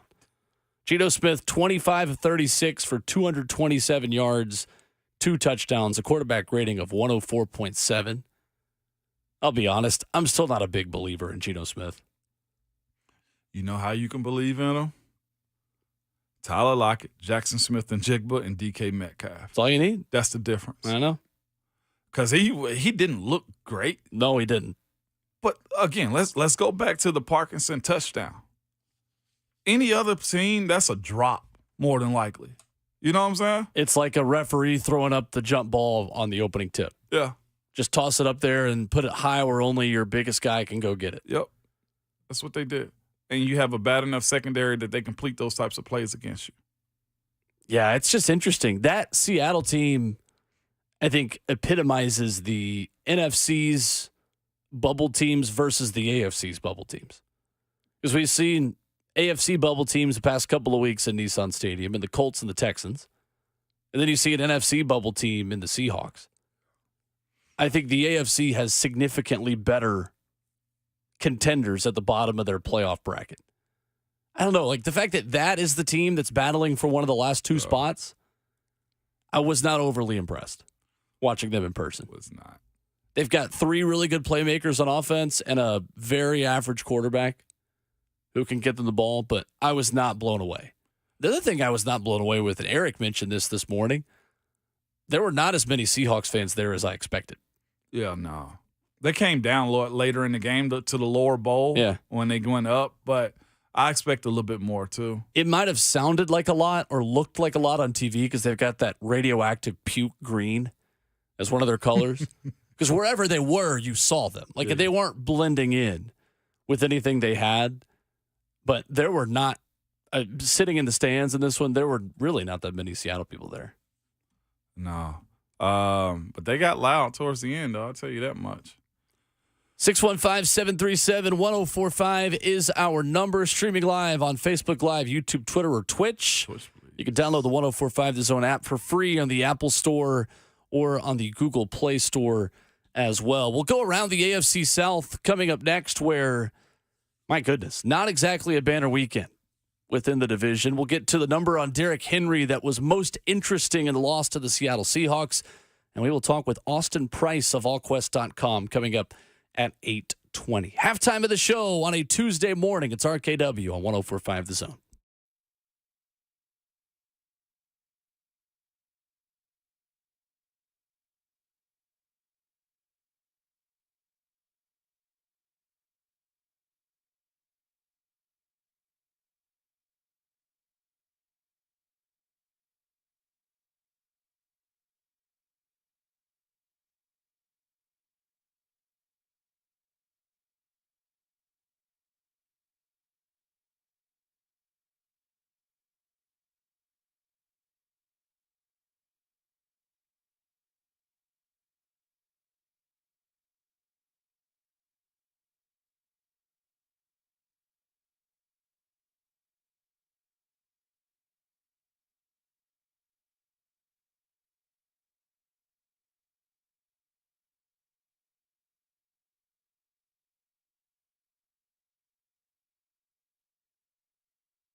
8:01. Good morning from the 104.5 The Zone Studios. I'm Robert Walsh. Not the games we were expecting on Christmas, but Monday Night Football delivered nonetheless. Raiders play keep away and beat the Chiefs 20-14. Raiders quarterback Aiden O'Connell did not complete another pass after the first quarter, finishing with just 62 passing yards, but that was enough when the Raiders score 14 points on defense. Kansas City falls to 9-6 and still holds on to that 3 seed in the AFC. Philly takes down the Giants 33-25. Tommy DeVito ended up getting benched for Tyrod Taylor and was able to pull the Giants within 8 after a 69-yard Darius Slayton touchdown, but Tyrod takes it to the end of the fourth, throws an interception in the end zone to end it. And on the West Coast, the Ravens played Grinch and won 33-19. Brock Purdy threw 4 interceptions and left with a stinger, leaving Sam Darnold for mop-up duty. Lamar Jackson finishing with 297 total yards and 2 touchdowns. Baltimore moves to an NFL best 12-3 with the Miami Dolphins matchup looming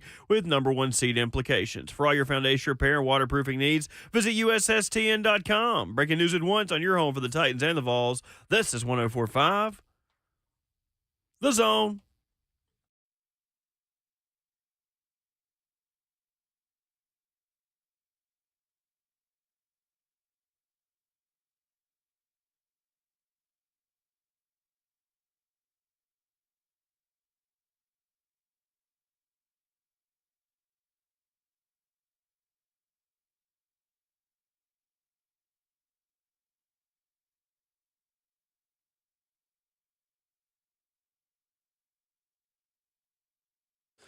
Off we go into the second half of the show on a Tuesday morning edition of RKW. We are brewed by 8th and Rose. Stop by any of their locations this morning. If you're flying in or out of Nashville, you can see them at one of their many locations at the airport, or you can go by 8th Avenue, Charlotte, the Broadview at Vanderbilt to pick up a fresh cup of coffee, maybe a breakfast sandwich, a homemade Pop-Tart, you name it. From our good friends at 8th and Rose, they're cultivating community by the cup. You can find your favorite retail bag in every local Kroger or Whole Foods as well. 615-737-1045, streaming live on the 1045 The Zone app and video on 1045 The Zone TV, where you can see our beautiful faces for radio on Facebook Live, YouTube, Twitter, or Twitch. Twitch, please. That's Robert Walsh behind the glass, beating Ramon Foster to the punch, who is here as well. Kayla Anderson with the day off. I'm Will Bowling. Way to go, Bert. You let me Grinch your Twitch, please, right there, man. What's going on? Speaking of Grinching, man. I think we're going the same direction. Go ahead. Yeah. You go ahead. Take it. You got it? No, you got it. Zay Flowers acted like he's stealing the presents last night after a touchdown in San Francisco. The limit does not exist to how hollering I was. Cheyenne is sitting there with me. The window's open. We're trying to get a nice breeze going through the house. She's like, you have to shut up. You have to stop screaming. I loved it. And that comes off the heels of him having a pretty bad celebration. Yeah. The one that Lamar called ass. And so it's good that he got a little redemption of his own. Love the pause before you said that word, too. It was Dramatic effect. Good. And I think everybody knew what it was. Who was that was helping him on the celebration, too? They were I think still. it was Isaiah Likely, I think it was Isaiah It was likely. Hey, man, that was Likely was. great. Yeah, that's easy one to use right there. It was a great celebration right there, though. But they did. They walked into Santa Clara and absolutely stole that dub last night. Like, as much as I bragged about the 49ers beating teams into a pulp, they got beat into one last night. They did. And I didn't know what it was going to look like, Bert. I thought about that game all day, honestly. I was Who watching. are you telling? And honestly, it's two people that I think of, and even though I played against the freaking Ravens, man, it's you and my homeboy Terrence. Both of y'all are avid Baltimore Ravens fans, and both of y'all I give hell to every single time I play you guys, okay? But I respect the heck out of the Ravens. And honestly, I was choosing the Ravens to win last night just on the basis of the AFC side of things. And I wanted to see if Lamar can do it again. Whoever they played last week, the Ravens played who last week? Jacksonville. And his ability to move up, Will, to your point, how he improvs, playing the quarterback, feeling the instinct of the game. I want to see if he can do that again. But also traveling to the West Coast and having to miss Christmas, I was like, all right, I need the Ravens to, see if they can pull this one off. And of course, with everything that the 49ers do as far as bully ball. They will beat you down. Deebo Samuels got popped yesterday and stood up and stayed running down the field. That's by far one of the most impressive runs I've seen because he could have got lined up bad yesterday. He got hit, bounced off a guy, and continued to run down the field. Like, that's what they do, and Baltimore made him submit last night. Do you guys feel like the 49ers are just not built to play from behind? Kind of like the 2019 Titans or Ravens where they play with a lead and they play keep away. Is that the formula to beat this 49ers team, is to take the ball, score, go up, and then make them come back and beat you? I think so. With that offensive line as banged up as it was last night, without Trent Williams, that's just not a good offensive line. It's not. No. With Trent Williams, it's not a great offensive line. But without him, they're bad up front. They can't just drop back and throw it. They, like the Titans, have to have threat of play action. They do also. I think from behind with the 49ers, you get to see what Brock Purdy's limitations are.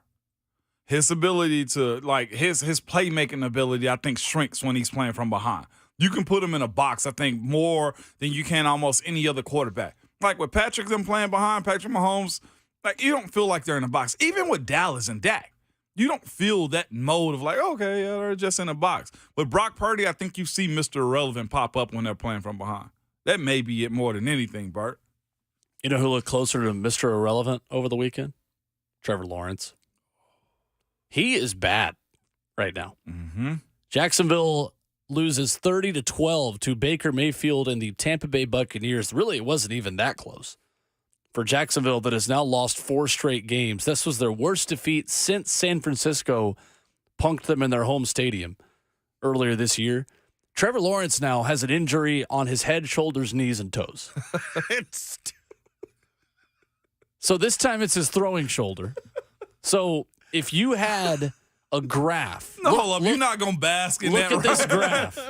Look at this graph of Trevor Lawrence and his injuries. It would just be he would be fully colored in this year. He now has had a hurt shoulder, a hurt knee, and a hurt ankle, and he's been in concussion protocol. And he's got a throwing shoulder injury now as the Titans get ready to take on Jacksonville. Did you guys ever play Raw versus SmackDown?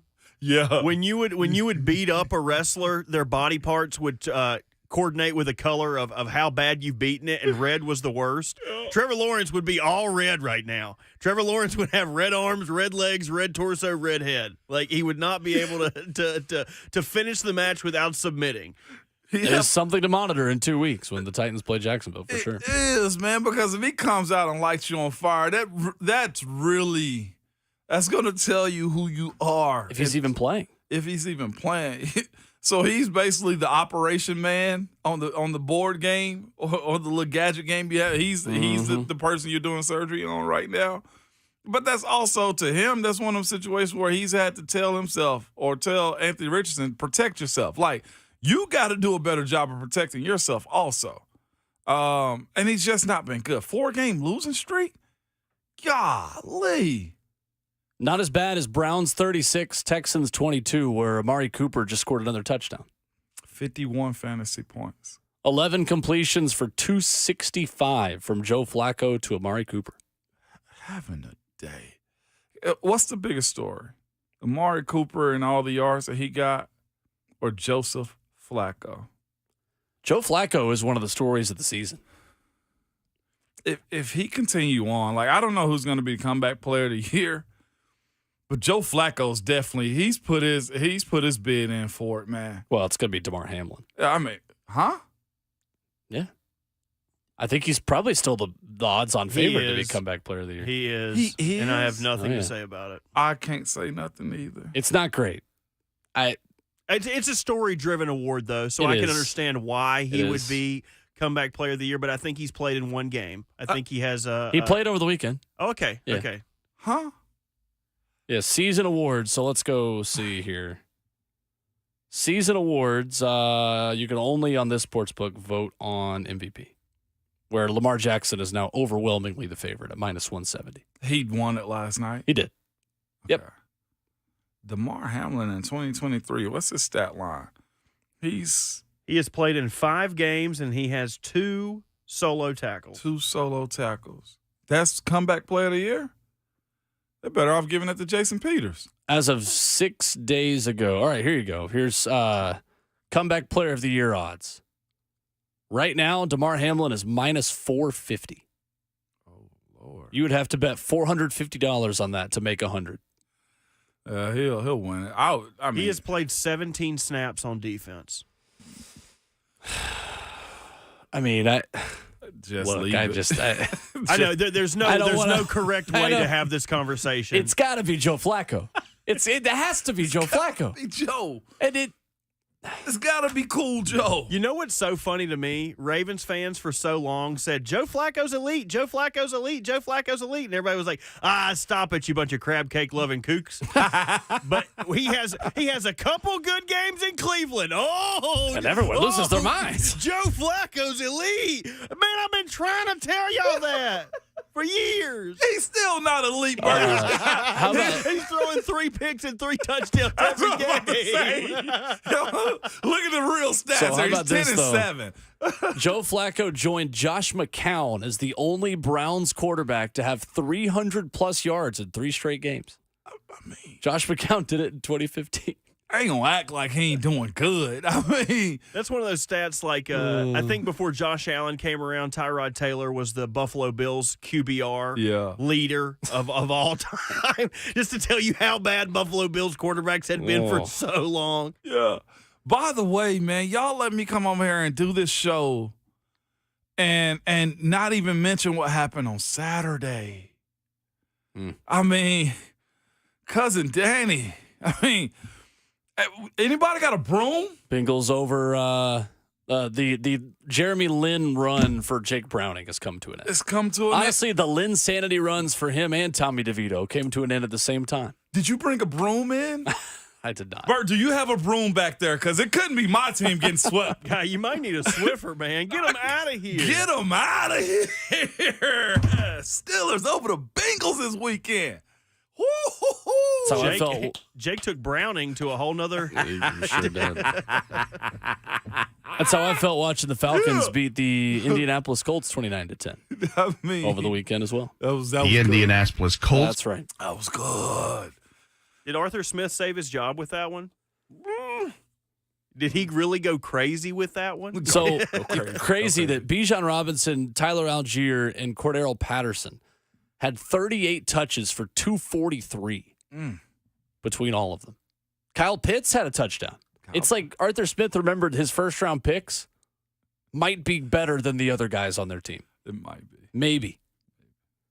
615-737-1045. We transition to college football coming up next. Our very good friend Austin Price of allquest.com will join us. The biggest storylines as Tennessee heads to Orlando for the Citrus Bowl. What does he like the most about Tennessee's additions in the 2024 recruiting class? We'll ask Austin Price that and more coming up next.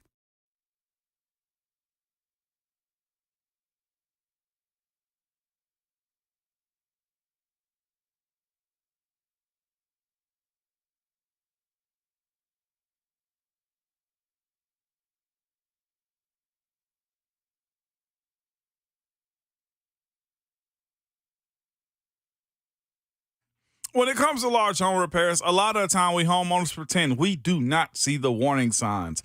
We are afraid of what we're going to hear or be told, okay? This is especially true with waterproofing and foundation repair.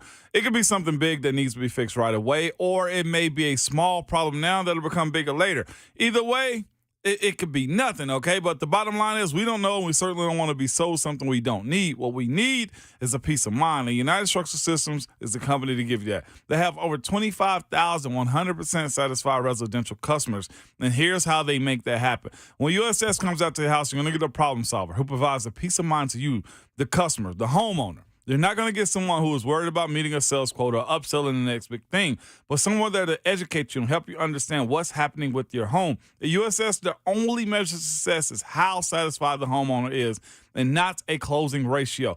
Homeowners trust USS, keeping homes dry and stable for over 25 years. USS serving Middle Tennessee, Southern Kentucky, Western Kentucky, and Northern Alabama. You can reach them online at USSTN.com or call them 615-488-7855.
Tuesday morning rolls on at RKW, brewed by 8th and Rose. 615-737-1045 is our number. Ramon Foster, Will Bowling with you. Kayla Anderson with the morning off. Robert Walsh, our producer, as we are hoping to connect with Austin Price of VolQuest here in just a moment. Ramon, on a week where Tennessee has a decision to make at quarterback. Yeah. Joe Milton getting a final ride with the offense in orange, or Nico Iamaleava taking over. And I think it is a difficult and an awkward decision for Josh Heupel to make, because the dream scenario isn't him playing. The dream scenario is Joe Milton just saying, hey, I'll get ready for the NFL draft. Pretty much. That's what you will want out of this more than anything, is to have him say, yeah, man, I'll take the back seat. It's your show now. Like, that's okay for Joe to actually do that also. I get it. You want to go out one last time, but it's been 7 years. I mean, 6, 7 years already. Like, you've had those moments. You've had every single one of those moments. I think it's okay for him to just say, I'm done, and be all right with that too, because there's nothing more he can do out of this. I think, where he's positioned to be drafted, probably I'd go 4 to 7 round for Joe Milton at some point. Somebody that wants to make a project out of him, knowing he has the ability to have a strong arm. But if it's me and I'm Heupel, I think playing nice will have you behind the 8 ball, honestly. You can't play nice. If I'm him, and I'm not, and I don't have to make this decision, but on the fan side of it, I start Nico. That's just where I'm at with, approaching this game, because you want to give him the keys to this thing starting all of 2024. And I think that's where it starts, is him making that hard decision of saying, all right, look, we're going to go with the young fella. So you would just start him right out of the gate? I would. And tell Joe, it's time. It's time. What's Joe going to do? I think his legacy is cemented right now big time too. There's not more he can get out of this other than some tape. But what what NFL scouts already know, they've seen enough of him already. This Orange Bowl game isn't going to do anything. And I know I'll say this, as far as incentivizing the coaches, there may be something there for them to say, all right, well, you win this game, you get an extra $100,000. So it might make you feel like you need to go with Joe. But I don't think that's the case. If you're really trying to build this team and show that it's Nico's moving forward, give him the lion's share of the reps. I'd almost expect 75% of this game should go to Nico Iamaleava. At this point, it is interesting because bowl games have become so much more of, what do you have coming back next season?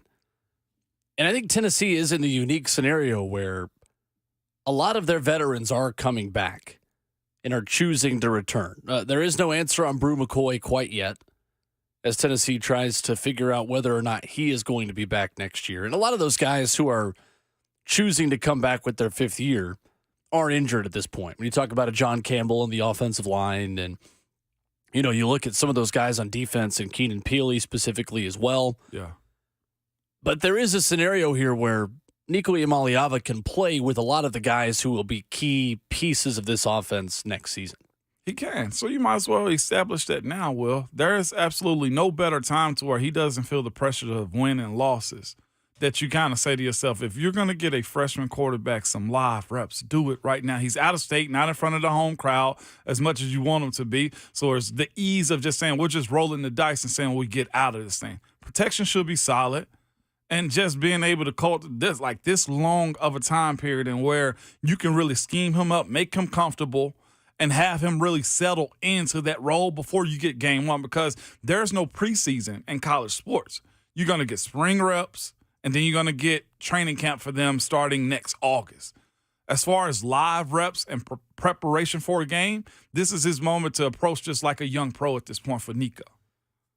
Getting connected with VolQuest's Austin Price right now as he joins us, talking Tennessee and Iowa. A little bit of Citrus Bowl and signing day to discuss with our good friend Austin Price, who joins us right now. What's up, Austin? How are you? How are we doing, everybody? Merry Christmas. Merry Christmas, Austin. Great to hear from you. Appreciate you joining us on a day after Christmas this morning.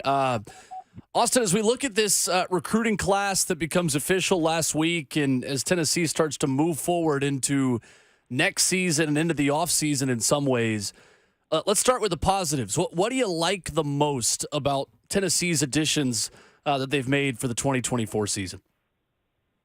Well, I really like what they did on the offensive line long term. Now, again, it's going to be unrealistic to think any of those players are really going to help you a year from now. I mean, maybe one can. Maybe one is that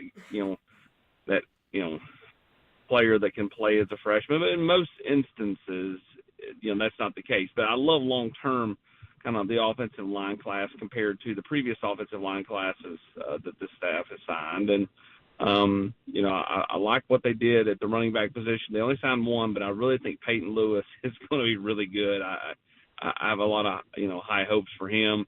I love Mike Matthews and Braylon Staley. I love that kind of two-headed monster at receiver. Defensively, I think Jordan Ross is exactly what you're looking for as kind of a big defensive end. And then I love the mentality of Caleb Beasley, Boo Carter. That secondary that Tennessee has signed, I think, is really, really solid. So, Austin, on the flip side of this thing, Tennessee was second place for a lot of blue chip prospects and were close, but couldn't quite finish with guys like Jordan Seaton, who I know is a little bit of a unique situation and players of that nature. When you look on the other side, where did this class fall short for you? Where is the biggest negative about this group coming in? I think you'd love to. I mean, I love their top two receivers. I think you'd love to have a really, I think you'd love to have three. Tennessee's only signed three receivers total out of the high school ranks in the last two classes. I think that's a bit of a head scratcher to me. I think Tennessee would love to have interior defensive linemen. That's something that they did not do a very good job in this class. They missed out on some guys, and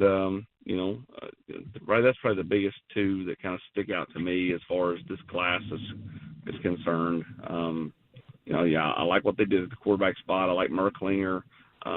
You'd probably love to add another high school tight end. And I'm not even talking the transfers at this point. Like, even though, they kind of arrive at around the same time, I'm just talking about the high school ranks. I think you'd love to be a little better at tight end. But, it's Alec Ablin's first year as a recruiter on the road. I mean, I never expected him to come in and set the world on fire. And he's learning on the job, and that's not his fault. I mean, he got, Josh Heupel liked him enough as a coach to get him promoted, as a younger guy. But I mean, he's going to have some learning, he's going to have some, some things he has to learn along the way. And, I think that's kind of where this thing's at with Alec Ablin. Now, what you hope is the lessons he learned in year one, he can apply in year two and become a better recruiter.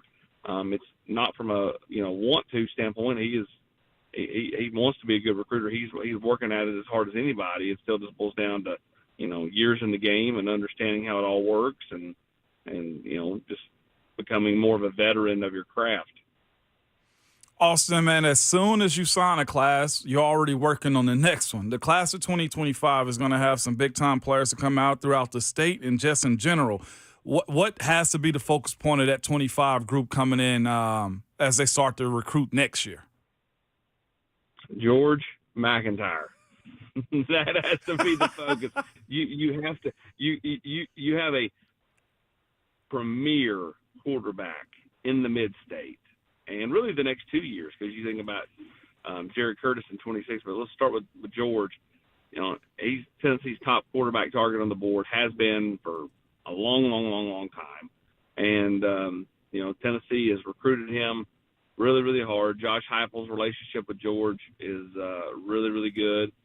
Expect George to probably make a decision sometime in the next 30 days or so, 35 days. And, this is a young man who's extremely competitive.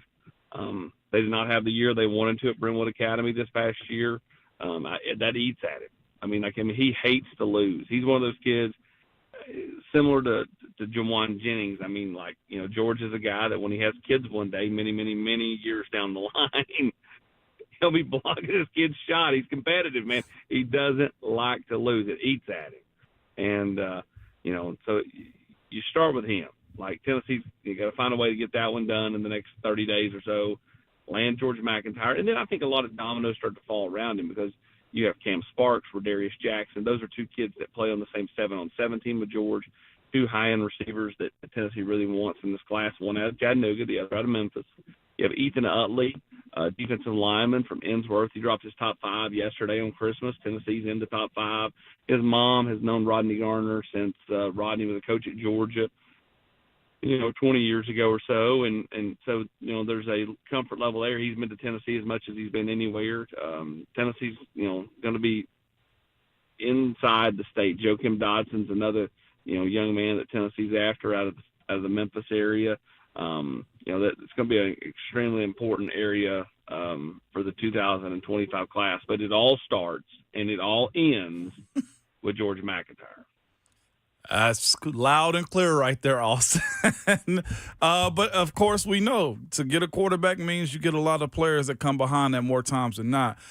Speaking of that, though, too, the Vols finished 13th as far as recruiting ranks, according to On3, Austin. With that being said, their average as far as player committed, player signed, is actually a 91.4. It's probably about as high as Tennessee has had in a while. How do you view just the quality of the class, even though they're 13th at this point? I think it's a really good class. To be great, they needed to land some of those guys that Will talked about, a little bit earlier, because that number that you're referencing, if Tennessee, instead of 19, if it's 23, and those 4 are even greater, than the 19 previous, then your number, your average ranking is even higher. And so I think Tennessee, if Tennessee had landed 3 or 4 of those guys, you're talking somewhere between 5th and 7th nationally. Instead, they are 13th because they don't have as many signees, and obviously that's that's something that they'll look back on this class and kind of the one that got away, so to speak. Again, really good class. To be great, you'd have needed to add to it a little bit more, but they filled some holes. I'll stress that I liked what they did on the offensive line. I like Jordan Ross, Boo Carter, Caleb Beasley. I think these are all guys that can help Tennessee. If not next year, then in year 2. But I think there's a couple of them that I think could help Tennessee in 2025. Austin Price of VolQuest.com with us. Austin, Tulane wide receiver Chris Brazzell officially announces his commitment since the last time we spoke. Big wide receiver who's got 3 years of eligibility left. And Austin, that to me is the kicker with him. It's kind of like at the trade deadline in baseball when you can get somebody who you have contractual control over. Got to hand over a few bigger prospects, right? This is a guy that brings a lot of value with just the amount of football he can play in Orange. What do you think Tennessee likes the most about him, just from a skill set perspective of a guy that they're going to have for a few years here? Well, you think a few years with them passing that law where they can just kind of go and come as they please. Sure. Like college. We talked about that when I was in D.C. a few weeks ago. That's the thing that's the death knell for college football. Is this just kind of go and come, and there's no loyalty at all. There's no pride in your school. Again, I'm all for kids getting paid, and I'm all for kids being able to leave once if they need, but just being able to do it every year. Too many characters are around every kid that want a piece of the action, a piece of the pie, that are like, leave because we can get you 10 more grand. It just gets a little too much for me. But Chris is someone who is long, athletic. Tennessee wanted an outside guy, and they got it. And a guy that was super productive in his freshman year, 5 touchdowns, 700 yards. This kid is exactly, if you could have drawn up the type of player Tennessee wanted as an outside wide receiver, this is it. Like this is the guy. And so Kelsey Pope is ecstatic. Josh Feipel is ecstatic. Again, you have to get him here. The spring is big for Chris because I think just adapting and learning, and then just seeing how you fit into the system. I think Tennessee, Dante Thornton, they tried to force him inside, and I just don't think he was ever comfortable there. When he went outside, he started to look more comfortable, way more like his old self, and before he got hurt. And so, I think, depending on what Brew does, you've got some outside options there, providing, again, that Thornton stays. Now that kids can go, I think any of these, Gerald Mincy, Dante Thornton, Andre Carrick, guys that have come here in the last year or so, they're all eligible to try to go cash in again if they choose. And so if Tennessee continues down the path with the same group of receivers that they currently have on the roster, I think you have a nice mixture of outside guys, inside guys, and you feel a lot better about the wide receiver room in 2024 than you ever did in 2023. Austin, every week when we talk to you and Brent, we ask the same question. Is Nico going to play the Citrus Bowl or is Joe? Instead of asking that, let me get more creative this time, Austin. Will we know before kickoff what the plan is, or will Josh Heupel try to play this as close to the vest as possible? I believe you'll know before kickoff. Okay. And I've said this show, Jason Swain's show here in Knoxville, on the General's Quarters for the last month, that I'm not sold on Joe playing in this football game. And so people that know me know I like to hint. I don't like to just, full moment. So read that into it what you want. So, again, I think there's definitely a path there for Nico to be the guy in this game. And, if Tennessee goes that route, which, I kind of feel like that's what's going to happen, like it's going to be a different looking offense because you're talking about, Nico quarterback, freshman, Dylan Sampson and Cam Seldon, freshman, at tailback because, Jabari Small will not be available and neither will Jalen Wright. You got to hope the offensive line's somewhat intact. Is John Campbell going to play? That's something that to me is right now I would probably lean no, but that's something that I think matters in this game is who are your offensive linemen? Is Gerald Mincy able to go? Cooper Mays is going to be good to go. I think Mincy will go. Campbell's more of the big question mark because I think with young backs and a young quarterback, you really need that offensive line to kind of be the anchor, and I think a lot of that that will help those younger parties, especially against an Iowa defense that's really solid and really experienced. Now they've not seen the team speed Tennessee's played or that Tennessee will bring, but at the same time, really, really good defense, really solid. That's what I was going to ask you also Nico has the ability to run, and he does it often. The times that he's gotten some playing time this year, is that something he has to, watch out for, especially going up against that defense that they have? They are a hard-hitting defense.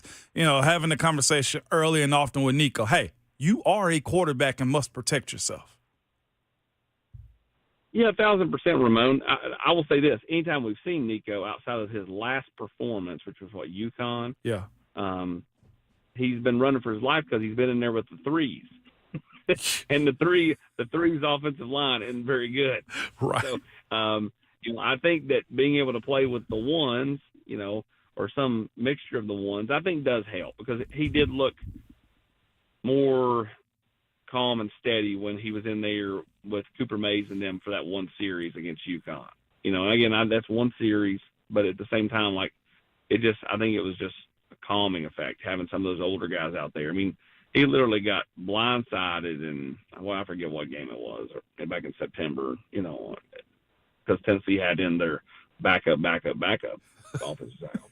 And so, that won't be the case here. So I think that helps. But, yeah, 100%.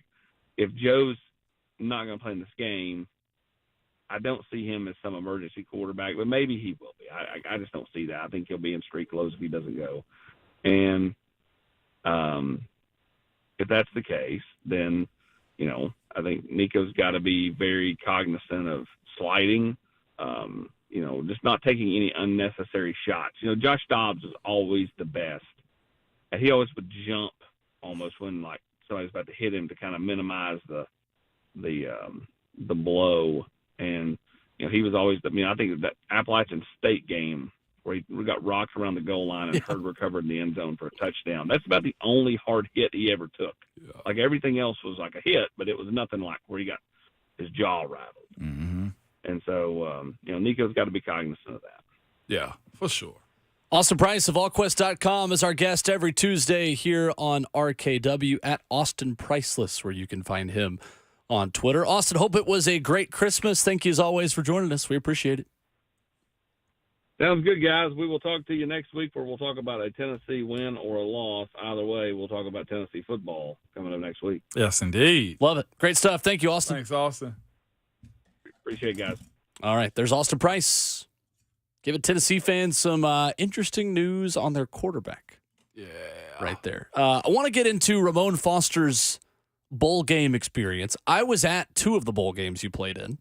I rode great roller coasters before and after, both times. How much does bowl practices change your mentality going into the next season? With all the conversation and when Tennessee wouldn't make a bowl game, it was always those extra bowl practices are crucial to developing guys that don't play a ton. Now in the transfer portal era, guys that haven't played in the regular season play even more. Are bowl practices now more important than they've ever been, or are they less important than they've been? We'll get the Big Ragu's thoughts on that coming up next.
Tuesday morning on RKW is brewed by 8th and Roast. Coming up in hour 4, Ron Slay will be in the building.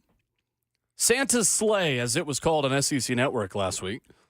Talk a little bit of Titans, a little bit of Vols, a little bit of hoops with Ron coming up in just about a half hour. 615-737-1045 if you want to join us in the meantime. Ramon Foster played in the Outback Bowl for 2 straight seasons at the University of Tennessee. The Outback Bowl, now known as the ReliaQuest Bowl. How does that make you feel? It needs to be the Outback Bowl again. Yeah, it does. Bloomin' onions were fire. If you don't have a big bloomin' onion in a costume dancing on the sidelines, I send it back. Yeah, it's in the back. You weren't with us when we was doing those bowls. You can't be with us now.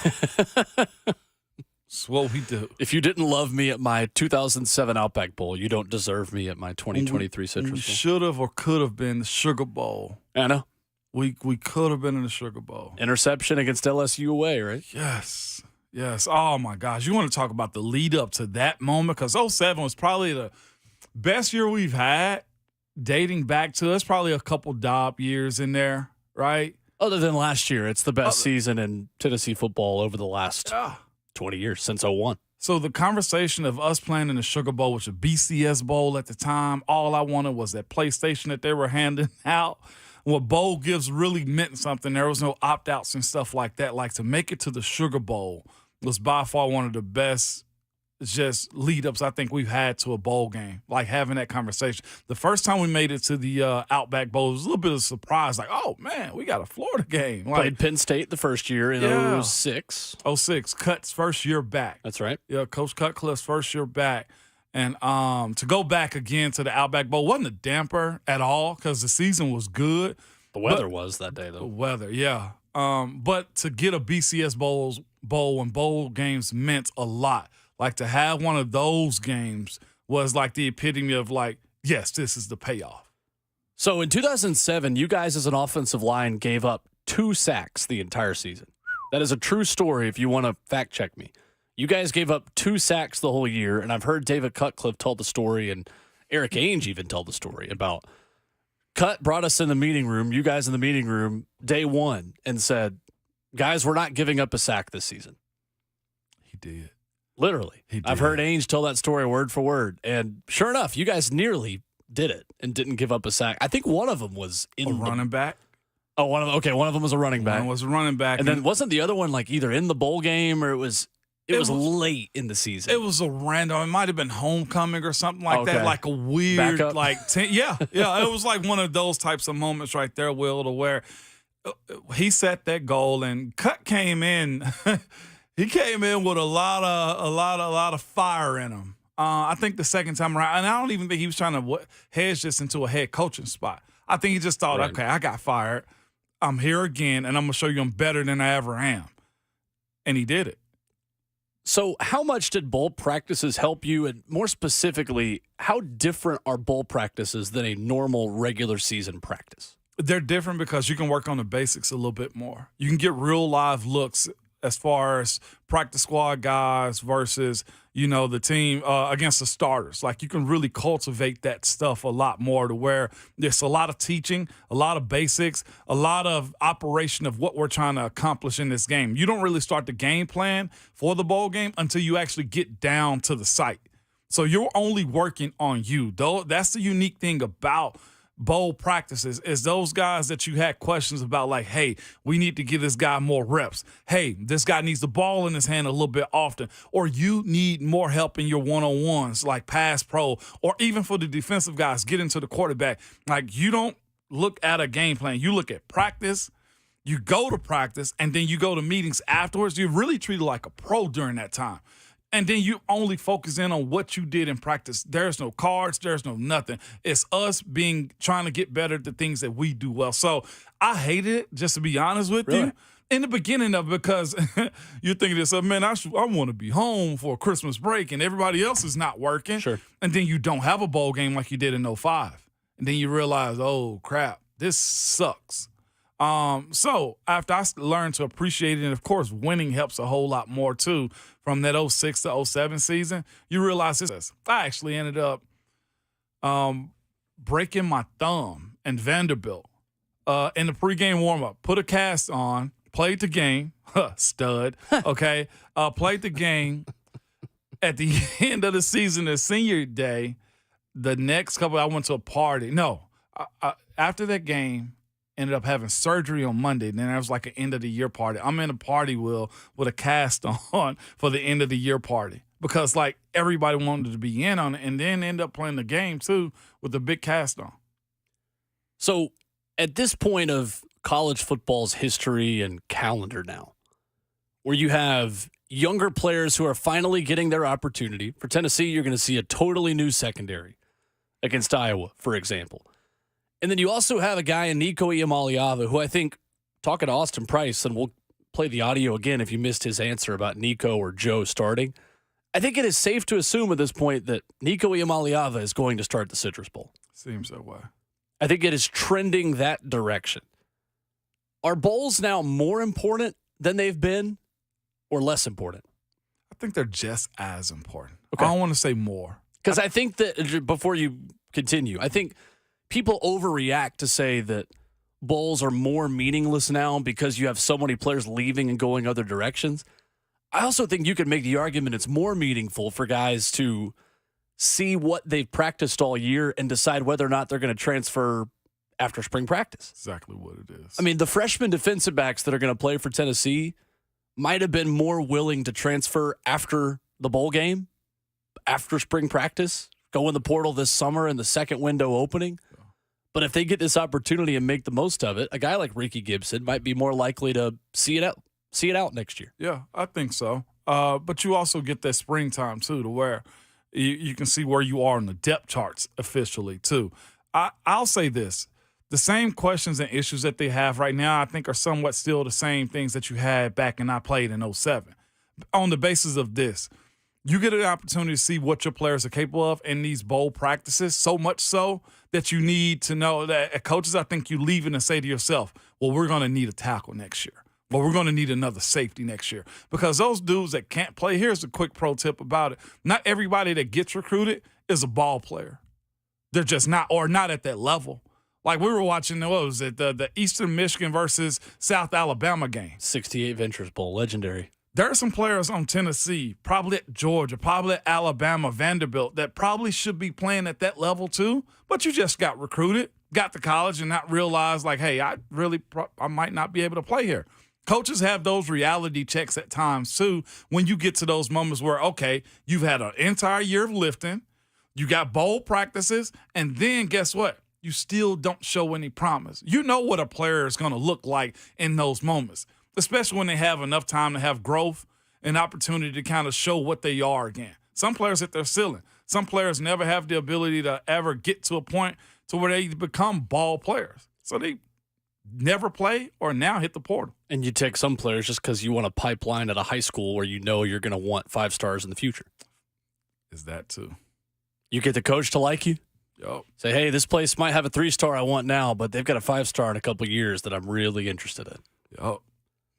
615-737-1045. We'll get to the fourth and final hour of the show already coming up in just a few minutes. A reset of the headlines, a look around the NFL, and what Austin Price had to say about Nico Iamaleava and the Citrus Bowl. That and more coming up next.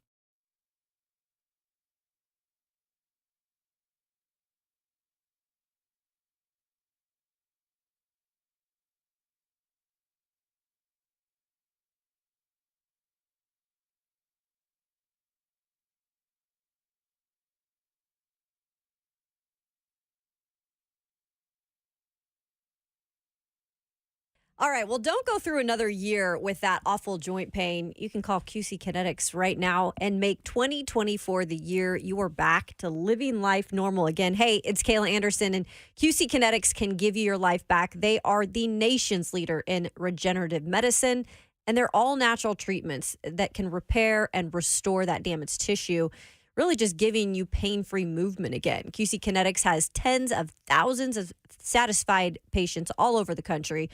People that have had issues with knee pain, back pain, shoulder pain, you name it. And they were able to get long-lasting relief with no surgery, no drugs, and no downtime.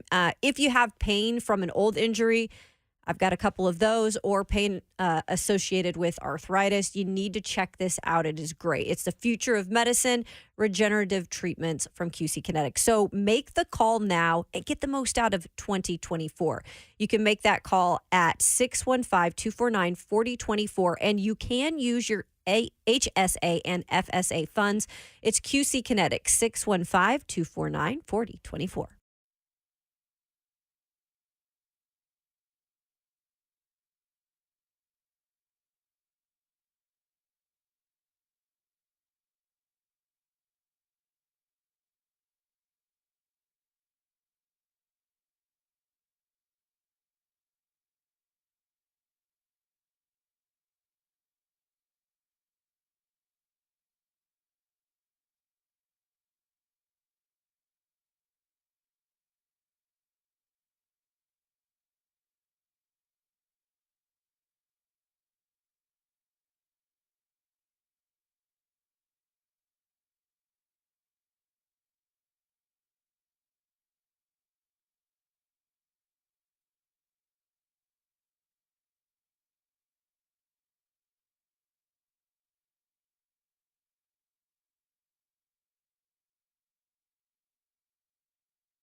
What's going on, 902? And I just got half a breakfast sandwich. From the 1045 The Zone Studios, I'm Robert Walsh. Not the games we were expecting for Christmas, but Monday Night Football delivered nonetheless. Raiders play keep away and beat the Chiefs 20-14. Raiders quarterback Aiden O'Connell did not complete a pass after the first quarter, finishing with just 62 passing yards. But it was enough when the Raiders score 14 points on defense. Kansas City falls to 9-6 and hold the number 3 seed in the AFC. Philly took down the Giants 33-25. Tommy DeVito ended up getting benched for Tyrod Taylor, but was able to pull the Giants within 8 after a 69-yard Darius Slayton touchdown. But Tyrod takes it to the end of the fourth, throws an interception in the end zone, and that will do it.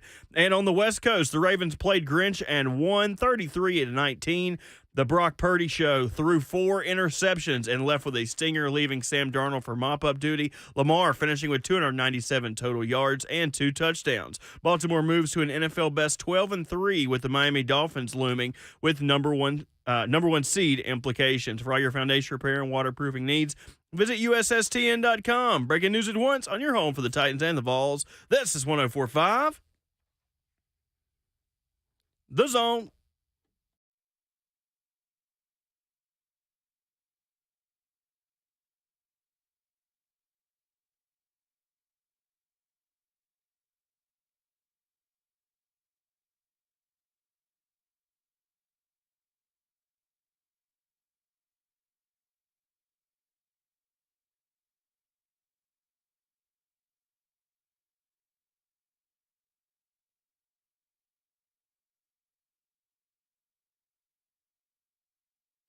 Hour number 4 already on a Tuesday morning edition of RKW. We are brewed by 8th and Roast, and it might be the day after a holiday, but we're working on the weekday like usual. Yeah. With Ramon Foster and Robert Walsh, our producer, Kayla Anderson with a very well-deserved morning off. My name is Will Bowling. 615-737-1045 is the number as we recap the football weekend, talk a little bit of Vols, and do whatever else Ron Slade plans on doing with us coming up in 20 minutes. Whatever he chooses, we shall. Well, all the way around it, man. Absolutely. Talking about some stuff on the break, man. The continuation of the bowl practices, I absolutely hated bowl practices because you just beat each other up like it's training camp all over again. So the thing you said and the thing that kind of Austin mentioned as well that I think is interesting. I never knew this about bowl practices. You guys don't start opponent-specific practice until probably now. Mm-hmm. Like today or tomorrow, Tennessee will start actually looking at how to prepare for Iowa specifically. Even so much so to like even the first couple of days at the site, you're not really doing much because you get there, it's introduction stuff that you have to do. Walk through. The next day you might have a walkthrough practice type, but you probably get about 3 days of actually game planning against an opponent. Right. Because it's got to be vanilla anyway for the most part. Protection's going to be huge. Defensive run integrity has got to be big. And, of course, the technique that you've practiced. Like, that's what it really boils down to is you've practiced so much on the small things, the bread and butter stuff, that actually breaking down the team that you're going to play really amounts to not much at all. It's really, all right, the hay's pretty much in the barn by the time you get to the site, even though coaches say the hay's not in the barn. That is by far one of one of the most things I hate as a player. When coaches say, the hay's not in the barn. Yes, it is, coach. According to me, the hay's in the barn this week. I see the horses eating out back right now. We're fine. We're fine. I've watched all the film. I've taken all the practice reps this week. The hay's in the barn, coach. Don't play the mind games with me. I hate it when coaches say that. Hay ain't in the barn. It is. We would always get that for track meets or cross-country meets. You have your last, hard practice. Well, I guess really for any sport. Yeah. Your last hard practice is about 2 days before.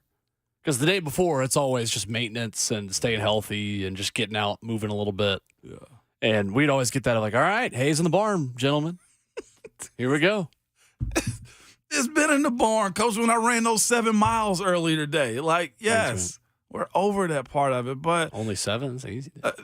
Only 7. Don't say that. That makes me cry. I feel like as a human being, me cry now. If you did 7, and I should be able to do 7 too as a human being. Easy days were 9 in college at Tennessee. Easy days were 9? At about 630 miles. Bert, I have to ask you from our perspective because Will doesn't count here, okay? If you and me both decided, all right, we're going to take out running. Okay, maybe at a track, maybe around downtown Nashville. You got a lot of stoplights downtown. Okay, whatever we'll do. We don't think about that, okay? This is our world. How far are you and me running? Together before it's, all right, we're going to get on one of these bird scooters. Like if I run 1 mile, you run 1 mile, it counts for 2 miles. That's how we're running. I would say we could get...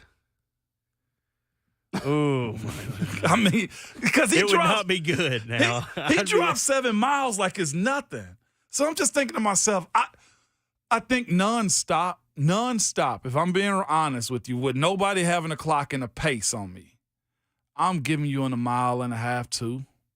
I think I can pull out 2 miles. All right. Nonstop. If we're on a high school track and I can go, Yes. okay, three laps left. Okay, 2 laps left to a mile. Like if I can in my head tell myself that's the only way I get through any kind of cardio or stair climber or anything like that. Yep. Is being like, okay, I got 2 minutes to 25 minutes. Okay, I've got 0.11 to 1 mile. I've got to keep talking myself down. Yeah, I'm the same way too. I see in the F&M Bank chat, cousin Mike says a mile and a half is about it for a person. Depends if it's downhill or not. If it's downhill, I can roll. A circle track, that's 2 laps is a half a mile, right? On a regulation track in high school. 2 laps is a half a mile. Correct. I think most people can get two laps. Yeah. Or am I being too I think it's generous? Fair. Running, yeah, I'd say 2 to 3. Our easiest day was every Monday. It was called swing day. Because the pendulum swings from one type of training like back to the other where you like kind of reset. So our long runs would be Sunday mornings at 8 a.m. in Oak Ridge. Okay. They'd like bus us out there to this little gravel road loop where we'd either do 11 or 13, depending on how good you're feeling, or 15, depending on how good you're feeling that week. Our easiest day, and I take this for granted now because you guys know my cardio, my Apple Watch tells me is below average now. I mean that. We would do 5 miles easy, and easy was like 7-minute pace to 7:30 pace. That was a jog. Like I would look forward on my run Sunday, like, oh, it's swing day tomorrow. Thank God. I ain't never in my life thought about doing that much. Ever in my life. Sounds like a sprint to me. It was. I don't understand how we did it. The hardest thing that we ever had to do in high school was at wrestling practice week. Did y'all ever do the deck of cards workout? No. Where, like, say spades are push-ups, diamonds are squats, whatever the other. Every suit is a workout, and then whatever you pull is how many you got to do of it. But you have to do the whole deck. So eventually you're going to get, like, a jack and have to do 25 push-ups, and a king and have to do 25 push-ups, get an ace and have to do 50 push-ups. Like, that was terrible. Deck of cards days at wrestling practice was awful. Y'all are some maniacs. Yeah, that's insane. I've never heard of that, Bert. Well, it was not fun. We also wore trash bags back then to lose weight. So yeah, they were still doing that too in high school. I never had to do that, surprisingly. We talked to Austin Price earlier this morning in hour 3. If you missed it, Tennessee and Iowa Citrus Bowl preview, as well as a good conversation on the unique aspects of Tennessee's recruiting class, what Austin likes and doesn't like. What I like as a Tennessee fan is Nico Iamaleava playing in the Citrus Bowl. And according to Austin Price of allquest.com, that is looking more and more likely. I believe you'll know before kickoff. Okay. And I've said this show, Jason Swain's show here in Knoxville, on the general's quarters for the last month, that I'm not sold on Joe playing in this football game. And so people that know me know I like to hint. I don't like to just, full moment. So read that into it what you want. So, again, I think there's definitely a path there for Nico to be the guy in this game. And, if Tennessee goes that route, which, I kind of feel like that's what's going to happen. Like, it's going to be a different looking offense because you're talking about, Nico quarterback, freshman, Dylan Sampson and Cam Selden, freshman, at tailback because, Jabari Small will not be available and neither will Jalen Wright. You got to hope the offensive line's somewhat intact. Is John Campbell going to play? That's something that to me is right now I would probably lean no. But that's something that I think matters in this game is who are your offensive linemen? Is Gerald Mincy able to go? Cooper Mace is going to be good to go. I think Mincy will go. Campbell's more of the big question mark because I think, with young backs and a young quarterback, you really need that offensive line to kind of be the anchor. And, I think a lot of that's, that will help, those younger parties, especially against an Iowa defense that's, really solid and really experienced. Now, they've not seen the team speed Tennessee's played or that Tennessee will bring, but at the same time, really, really good defense, really solid. So that was Austin Price of allquest.com with us earlier in the show, and you can hear that entire conversation in hour 3 wherever you download podcasts as soon as the show ends. Ramon, my excitement level with that piece of information for the Citrus Bowl goes from about a 6 all the way up to a 10. Real question is still, how do you bet it? If you are. That's a good question. Like, what's the odds on winning if Nico's playing or Joe playing? Can we get line movement based on what Austin said on this show? Quarterback's the only position that changes the line for the most part. It's true. Yep. Iowa without their tight end as well. Iowa's always got a tight end. Draft pick? Yeah. Okay, that makes sense. Hey, genuinely, when is the last time a Tennessee bowl game meant this much? Last year's meant a good bit. It did. Anytime you have a chance to win a New Year's Six bowl, it's meaningful. I'm so glad I went to it also. Yeah, me too. I was thinking the same thing watching that Cowboys-Dolphins game, thinking that stadium is awesome, and I'm glad we were in it. Me too. I'm excited to see it, though. If it is Nico, according to Austin, it looked like he's alluding to the fact that he's going to be there. I just want to see what we hadn't seen, and that's passes across the middle, touch passes, and the intermediate. We hadn't been able to see that, I feel like, in a whole calendar year because of Joe's inability to complete those passes, the flow of the offense still. Let's ask Ron Slay about that coming up next. Is this the most meaningful bowl game of the Josh Heupel era? If Nico Iamaleava is the starter instead of Joe Milton in exactly a week in Orlando as Tennessee takes on Iowa in the Citrus Bowl. Ron Slay will join us to talk about that and whatever else in the world Ron Slay wants to talk about. Of course, coming up next.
RKW is brewed by 8th and Roast on 104.5 The Zone, and Tuesdays at 9:20 could only mean one thing.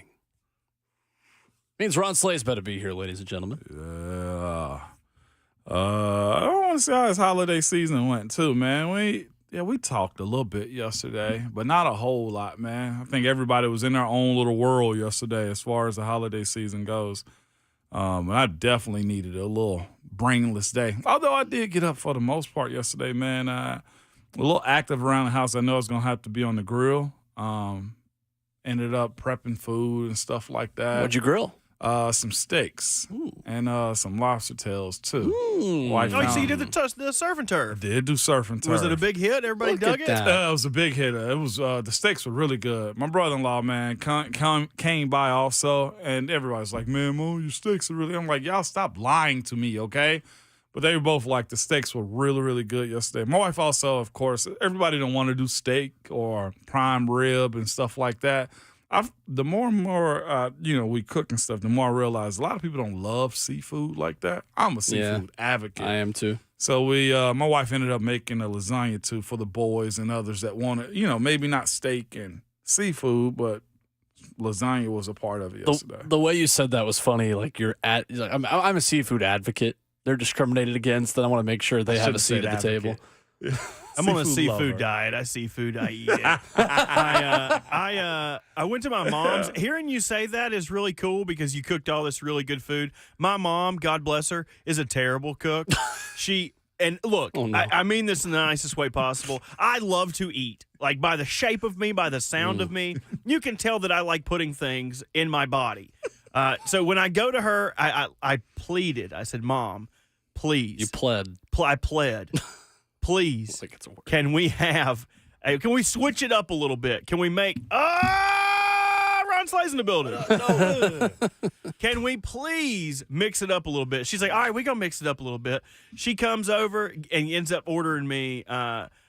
We come home and she's like, I got you a London broil.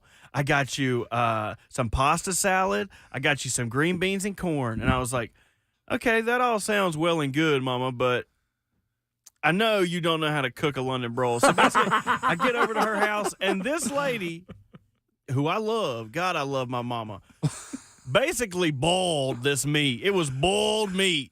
Boiled. It was London boil, not London broil. It was London boil, and it was the worst Christmas dinner I have ever had in my entire life. So while I am eternally grateful to get to spend time with my parents and loved ones, I would do anything to not have to eat my mama's cooking on Christmas again. Anything. And I'm talking about sabotaging. I'm thinking about cutting the power next year. Anything I can do to not have to eat that food, I'm going to do it. So London broil is the cut of meat or the cooking style? London broil is that's a good question. Actually, I don't know. I think it's just the cut of meat, isn't I think it's the cut of meat. It's the cut of meat, I think. Let me double check on that. Is a dish made by grilling marinated beef and cutting it across the grain into thin strips. The term London, it just means broil. Broiled meat. Your mom don't know how to make broiled meat? My mama don't know how to make much of anything, man. My lunch, I was one of the kids that was thankful to go to school to eat lunch. It was like, man, I can't wait to hit this lunch cooking, man, because my mama, I'm telling you, she's very nice, very smart, very educated, very sweet. She has a lot of great intentions, but she cannot cook. I would never marry her. I don't know how she found my daddy. I wouldn't. I'm just like that fella in Mulan. He's like, I don't care what she looked like. I just care what she cooked like. That's me. That is me to a T. Ron Slay is here to join whatever in the world is happening right now. One thing I ain't gonna do, I ain't joining that conversation.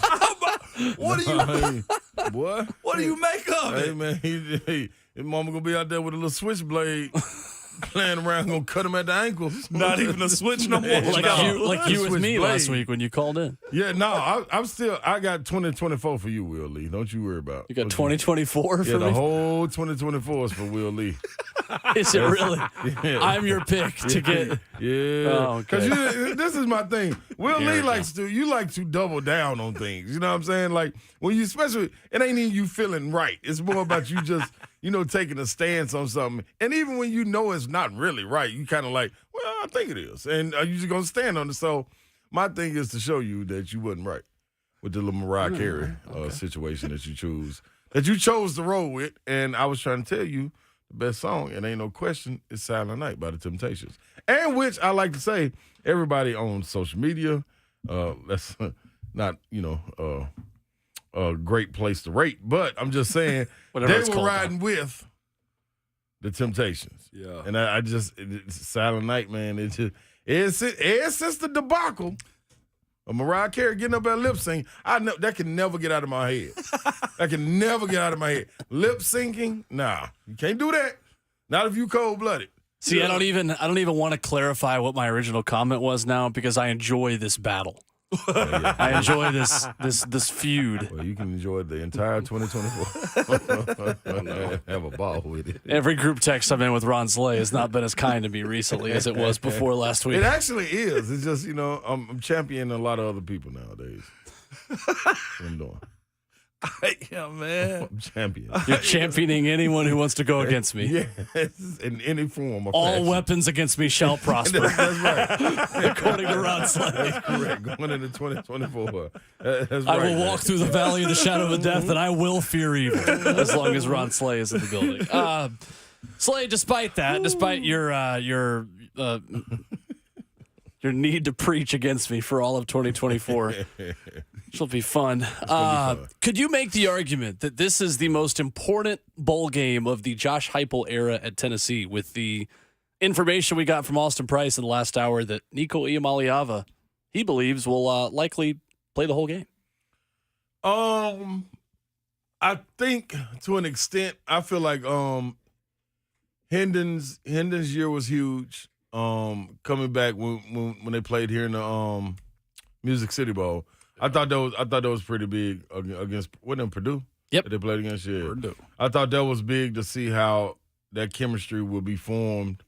I think that led to us believing that Cedric Tillman was going to be phenomenal the year after, and it was all because of that bowl game. So I thought that was important to try to take a jump, and I don't think we thought it would be anything like 11-1, but I also thought Joe Mixon's win last year. Like to somehow save the morale, if you will, from Tennessee losing at South Carolina. Like we needed that game. Like the Vanderbilt game was cool to be able to bounce back, but at the same time it was like, dog, we need to see it one more time, and he exploded. So that was like, all right, man, this team right here is gonna be explosive going into the next year. I thought that was it. This year, man, I'm more so looking at how many people you got trying to come back. Because I think of it as the year Alex Smith left Kansas City, Pat Mahomes was ready to come in.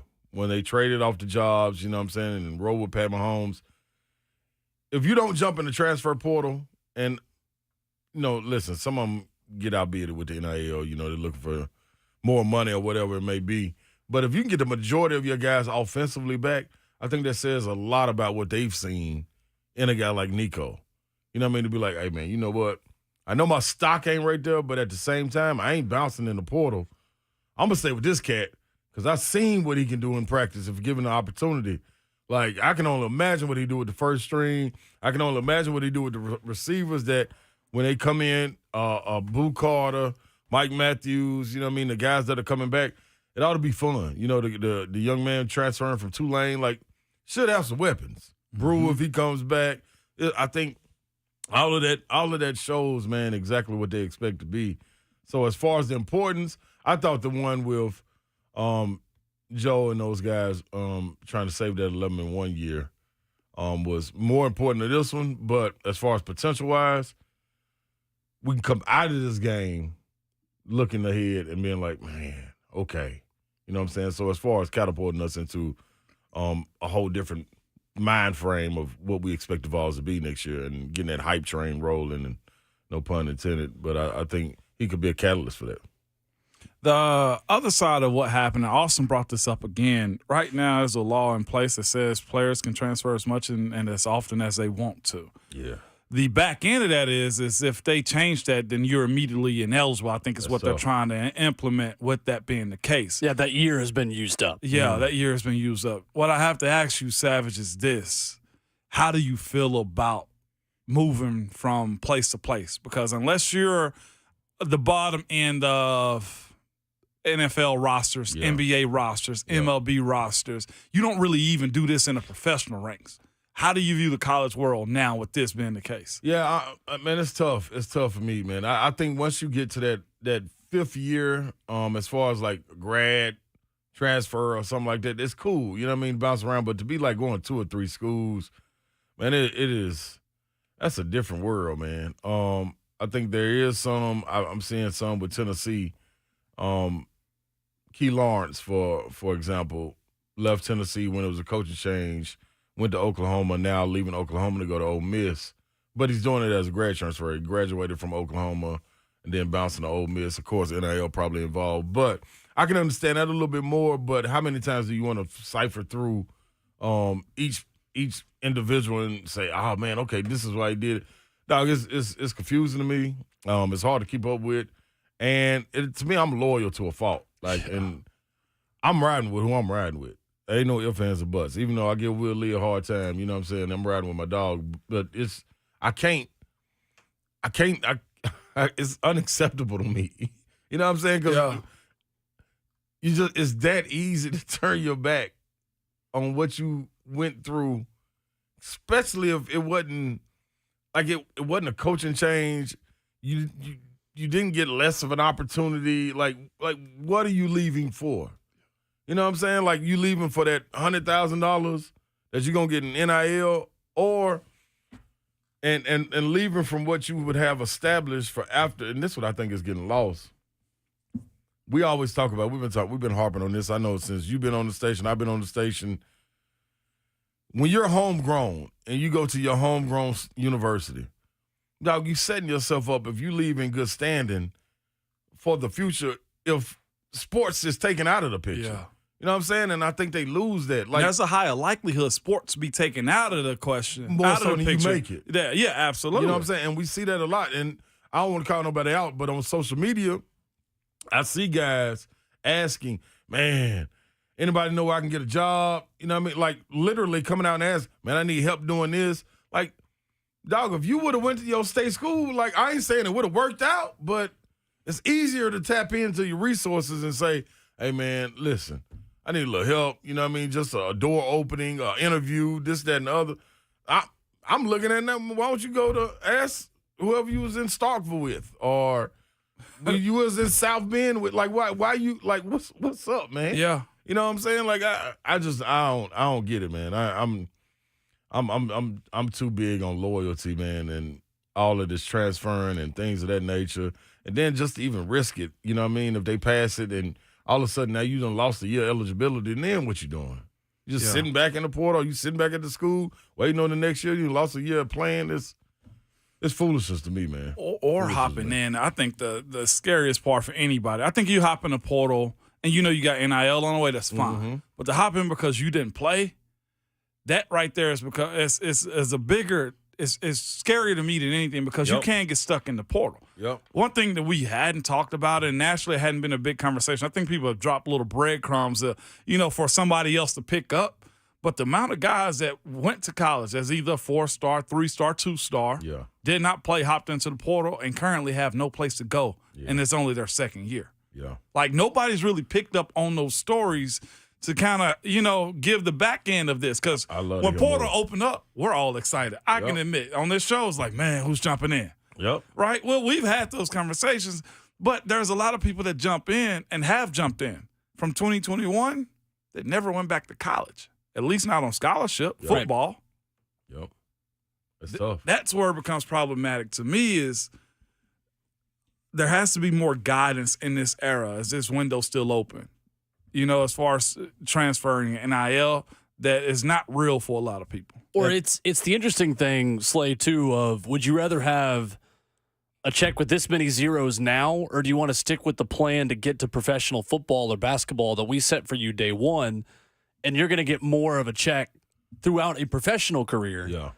Because you're not moving around as much, and you've got someone who had your best interests at heart when you were 18 versus when you were 21. Like, do you want the money now in one check, or do you want a better path to pro sports or you're going to get more checks over 10 years. And that's the biggest thing. What do you believe in when you sign? Right. You know what I mean? Were you just signing for the money because you didn't have no belief in that system or that coach or that university if that's the reason you just bolting and getting on out of there? And there's many people that say, like, man, it's not going to be a reflection of you later on down the road. That's a lie. And believe it or not, man, I remember when I first went pro, I was hopping from team to team once establishing myself in the country, and a coach pulled me to a side in Italy and was like, I mean, why you keep going to a different team every year? I was like, man, dude, they offer more money. Like, I don't want to be caught in a 1-year contract and 2-year contract and then have a great year and then can't get out of it to get some more money. He's like, yeah, but man, coaches look at that and they try to figure out why you can't stick. Why don't the team want you anymore? You know what I'm saying? Like, they not all going to do research and find out, oh, he was offered more money right here. And ever since he told me that was year 3 or year 4 for me, and ever since he told me that, like, I made sure to either turn down the 2-year and go get something or make it understood in the national paper and everything, man, this team is offering a substantial amount. You know what I'm saying? Where I got to go. Yeah. Because, man, dude, that loyalty and that foundation they want. Why invest in a person like that if you know they're going to turn their back and run away the other way? I'm telling you. You can say all you want to, man, these folks, you get 27, 28, you're trying to figure out what you going to do. People is running in the job, getting out the job, going somewhere else, then you're going to run out of exits, and then you're just going to be sitting there in the room. The other part of this, too, is, especially on the football side, and I think on the basketball side, too, Sheway had to come back, I guess, yeah, right? he had no choice. He had to come back. I mean, he could have left, but didn't do what? There are so many more spots in the NFL side of it. Like, for guys that have, like, a 5th-round grade and I don't want to come back and make it better, you're still going to make less than you would have made on your rookie contract. Right. Yeah. The number that I heard about one particular guy, besides a non-quarterback, is probably about $900,000. Yeah. You're still going to make more as a rookie. Just go be a special teamer. And I get it. $900,000 as amateurs. Sure. However, you got to go get it in college. Like, that's a crap ton of money. That's a crap ton of money. It is. And it's probably hard to turn down. But to your point earlier, if you go ahead and take that 5th-round grade, 4th-round grade, get your 3 years, ball out the way you think you should, then you're probably going to get a second deal anyway that's worth more than what that other year in college is going to give you. I can't see that far. They can't see that far. I can't see that far. And I that's where you hope that it's situations in place that can teach them to look that far. You know what I'm saying? Look past the Hellcat. Look past I was the same way until we started getting people in our ear. You know what I mean? There was other pros from the city that were talking to us like, hey, man, you got to do this. You know what I'm saying? It's a way to go about this. And I was like, oh, man, you're right. And then tearing my ACL opened up a whole new light for me. You know what I mean? So it was like, oh, no, man, you got to plan for tomorrow in a sense. Like, we was wilding. You know what I mean? Pale Grants, that was gone. It was 1 week. I'm getting rid of that. This is the club and the mall. It's all, they getting it all. You know what I mean? I'm helping out the economy up there in Knoxville, the West Town Mall and stuff. So it's just different, man. You got to be able to, it's got to be resources in place, and there's got to be people that you listen to, not people that are in the same position as you. Because how can they tell you about something they ain't never been there? Yeah. You got to have somebody that's walked them shoes and lost in a sense, or was very successful at planning it out. You know what I mean? Like, you got all these people. Even if you don't want to listen to guys that were there, you got guys that are motivational speakers or whatever. Look, man, Inky, reach out to Ink. Reach out to somebody. Yep. You know what I mean? Like, even if you don't think we know what we talking about, like, listen to somebody. I'm telling you, man, that's walked those shoes, it makes a difference. It does. The biggest challenge of that for me, too, and I know you guys know this as well, is for those who do stick it out, then they get replaced by a mercenary 1-year contract. The equivalent of and this is a bad example, but the equivalent of a Dalton Connect at Tennessee who's coming in for 1 season. And you might have a guy in DJ Jefferson who's sitting there waiting in the wings and freak of an athlete. Yeah. BJ Edwards, the Knoxville kid for Tennessee basketball, who you knew coming in, all right, this is a local product. We know him. He's in our backyard. Sit for 2 years. You need a good backup quarterback of your basketball team and point guard to play 10 minutes a game. And by the time you're a junior, you're the guy when Zakai Ziegler is gone. But what's to keep that guy then from saying, well, even when I become a junior, what's going to keep you from going and getting the mid-major point guard who you can pay $1 million for one season to come in and elevate us? Like that's the double-edged sword. I'm not saying you guys are wrong. Right. No, totally. It makes it a complex situation where you talked about it when Tennessee baseball signed that new catcher from NC State. And Ramon's first words was, man, I hate that for Cal Stark. Yeah. Kid that decided, I want to stay, I want to develop. Like there's very little development happening in college athletics, you feel now. Because you develop a guy well enough, they're going to go somewhere else. You don't develop a guy enough, you get replaced. They're going to get replaced, so they're just going to leave to go to a mid-major. But I think that gets you ready also for the real world. It does. Like that's part of it Absolutely as well. does. You know what I'm saying? And I also think that burns the competitive greatness in you. If you get that CG and I see they bring Savage in, or I see they bring you in, or they were thinking about bringing Bert in, then they looked at me and said, no, we definitely ain't getting Bert. But they think about that and they automatically like, hey man, no, we're gonna light this fire under me. He got to get right. Yeah. And I'm looking at him coming. I done had it happen. You know what I mean? Leading scorer, leading rebound on the team. I've seen them bring somebody in. I've told this story, and I'm playing. We in practice at shoot around. They bring a dude in. I'm like, Mike, what you doing here, dog? Like, no, man. They flew me over saying might be a spot available. Wow. I'm looking around. Oh well, I'm the 4, man. You play the 4. Oh, y'all brought him for me. Yeah. Oh well, let me go and get right then. Let me go out here and bust it. But you know what I mean? Get down like I'm supposed to get down, and that's all erased. And so y'all just wasted money. Y'all paid him come over for no reason, and y'all got to pay him. So it happened to me. Yeah, man. Year 1, 2, year 2, 3, and 4 for me. Yeah. In the NFL. It did. Like happened to me, and I just got replaced. Y'all kept y'all's jobs in college. I said I ain't gonna be here. Hate it here. That's right. My Achilles said I ain't gonna be here. Yeah. I ain't going. I'm not going. Give me that. Yeah. But I think it's two differences, though. Yeah. That right there is the professional. Right? Get better or you're getting worse. Right. The ones that gets me is where it's too premature. Like we spoke about, and I'm going to check with you before we talk about it, but the one in which Tennessee had a guy that transferred out, reclassified, and all that type of stuff. That's where you say stick around or don't listen to the outside chatter. We may bring it back on the opposite end, on the other end of the break. Yeah.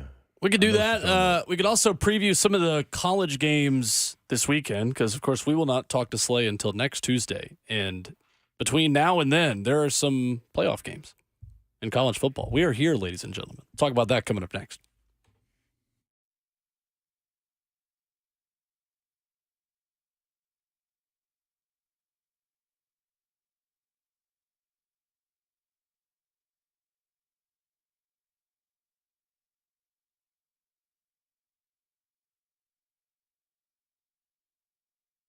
It's Ramon Foster for Hiller Plumbing, Heating, Cooling, and Electrical. Right now, y'all, they are still giving away cash for the holidays, man, on whatever you need. Of course, our Middle Tennessee area, whether it be hot and cold, whether it be weather, because they're giving away generators. But I'm here to tell you this right now. They're giving away a $500 Visa gift card when you buy a select new HVAC system, or $500 with the purchase of a new whole home generators. Again, I said tornadoes coming through here. You just never know if there's going to be an ice storm that just turns your power out. I saw my neighbor lights on when the tornado came through here, and I was like, they must have a generator. I need one of those things. But you know what? Get $500 from Hiller if you do. These purchases all have great financing options also with low monthly payments. These are the deals that are only available until the end of this year. So schedule today the way I do it. HappyHiller.com.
Wrapping up the show on RKW, brewed by 8th and Roasts.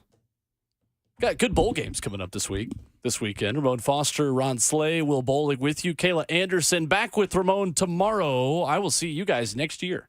Where you going, to use Will? Robert's favorite joke. I am going to the beach. Oh, wow. And then I'll be in Orlando for a little Tennessee football game next Monday. That was a fun time. Will. Perhaps. Looking forward to that. Yeah, it should be a good time. It should be a good time, Will Lee. You guys. Hope you get rain. We had a couple conversations. You hope I get rain. I got more golf lessons for Christmas, so I won't donate as many golf balls to the Gulf of Mexico wildlife coming up probably in 2 days. Yeah, you'll be all right. Appreciate it, Will. Yeah. Just being charitable. Environment. Season of giving. Yeah, that's right. Just make sure you get your picks turned in on Thursday. That's correct. I did go 2-1 this past weekend. Love that. You went 2-0. I have one more game tonight. That's right. I think Kayla was also 2-1. Ramon? How bad was I this week? You were. You've been rolling. 1-2. It's okay. Bills, Chargers. I took Buffalo 12 there. Lions. I love his laugh so much. Lions, Vikings. I took Detroit -3.5. You had that one. And then I told you not to take the Cowboys ever on the road to cover. And what did you do? 500 team. What did you do? I took them +1.5. Yeah, that's exactly what you did. They lost by 2, so you weren't far away. You were close. How is Vegas that damn close? Man, they always know. They're good at what they do. They always know. I hate y'all. It's the Cowboys, Savage. It's the Cowboys. Y'all said How about that. them Cowboys? They so dumb. They are. That is so dumb. Listed at 3HL last week, and I think Brent very seriously looks at Slay and goes, "Do you believe in Dak Prescott?" You just started laughing. Like Santa Claus. You didn't even answer. You were just like, no. Come on, give man. it time. Yeah. Sure enough, since that conversation, I don't think they've won a game. Should have. Some told me. That's why it's called betting and not winning. Hey, next year for New Year's resolutions, we have got to hold everybody accountable. When good teams beat the mess out of bad teams, can we not just anoint them? I feel like we did that with the Cowboys. Cowboys trounced a bunch of bad teams, and me included. I was like, dang, the Cowboys really riding, man. They really got up on that Cowboy road. They really them boys. They are really them boys of Cal, and now they're just not. Cow. Slay, how do you feel about playoff games this upcoming weekend? I'm here for it, man. Like I wish it was more hoopla, I guess if you will, around it. I think it's all the luster's being knocked out because of, you got the college football playoff, people looking so forward to that. And then also that's the other thing with the transfer portal. Like you don't know who's gonna be there. And then you turn on the game and like I heard Savage talking about, we were watching the Eastern Michigan and somebody. USA, South Alabama. Yeah. We're watching that game and it's like, and we tried. Like, I mean, we hunkered down and tried. Get the cigars, get the bourbon.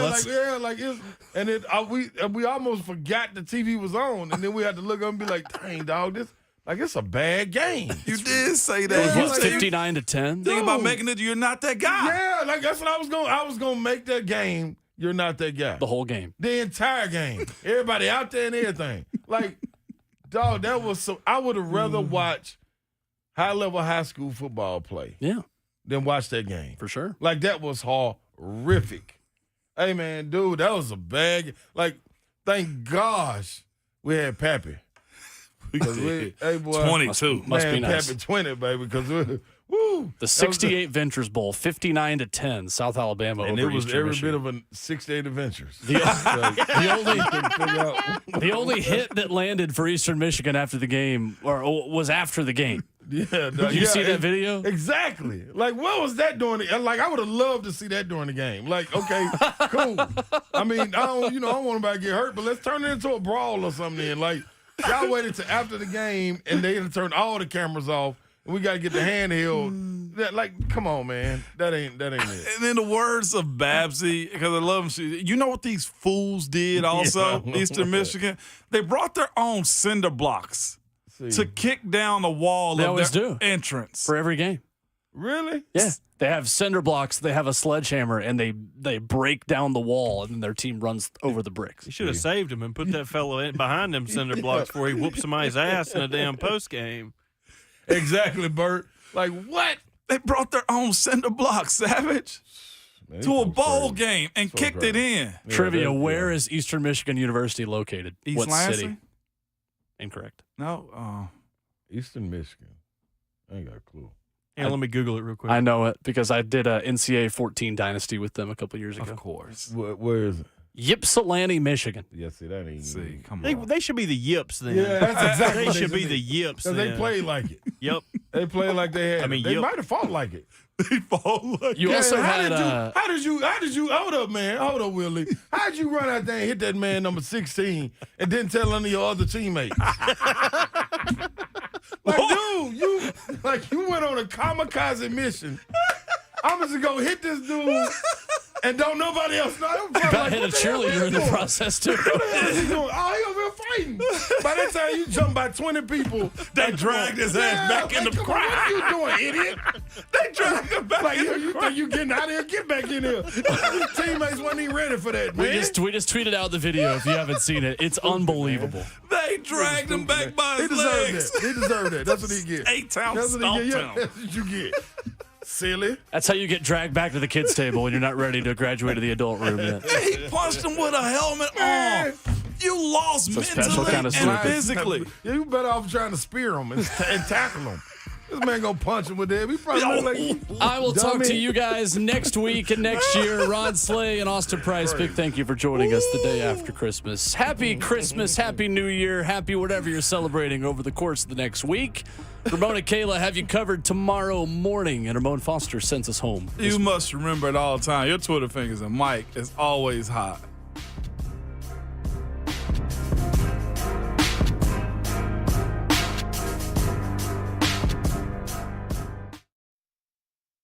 Life is busy. We could all use some extra time in our day, which is exactly why Two Rivers Ford offers mobile service. We'll bring the service to your driveway at no additional charge. Oil changes, brakes, batteries, the certified technicians at Two Rivers will perform basic maintenance on your vehicle wherever you are. So you'll have more time for moments like this. Schedule your mobile service appointment by scanning the QR code or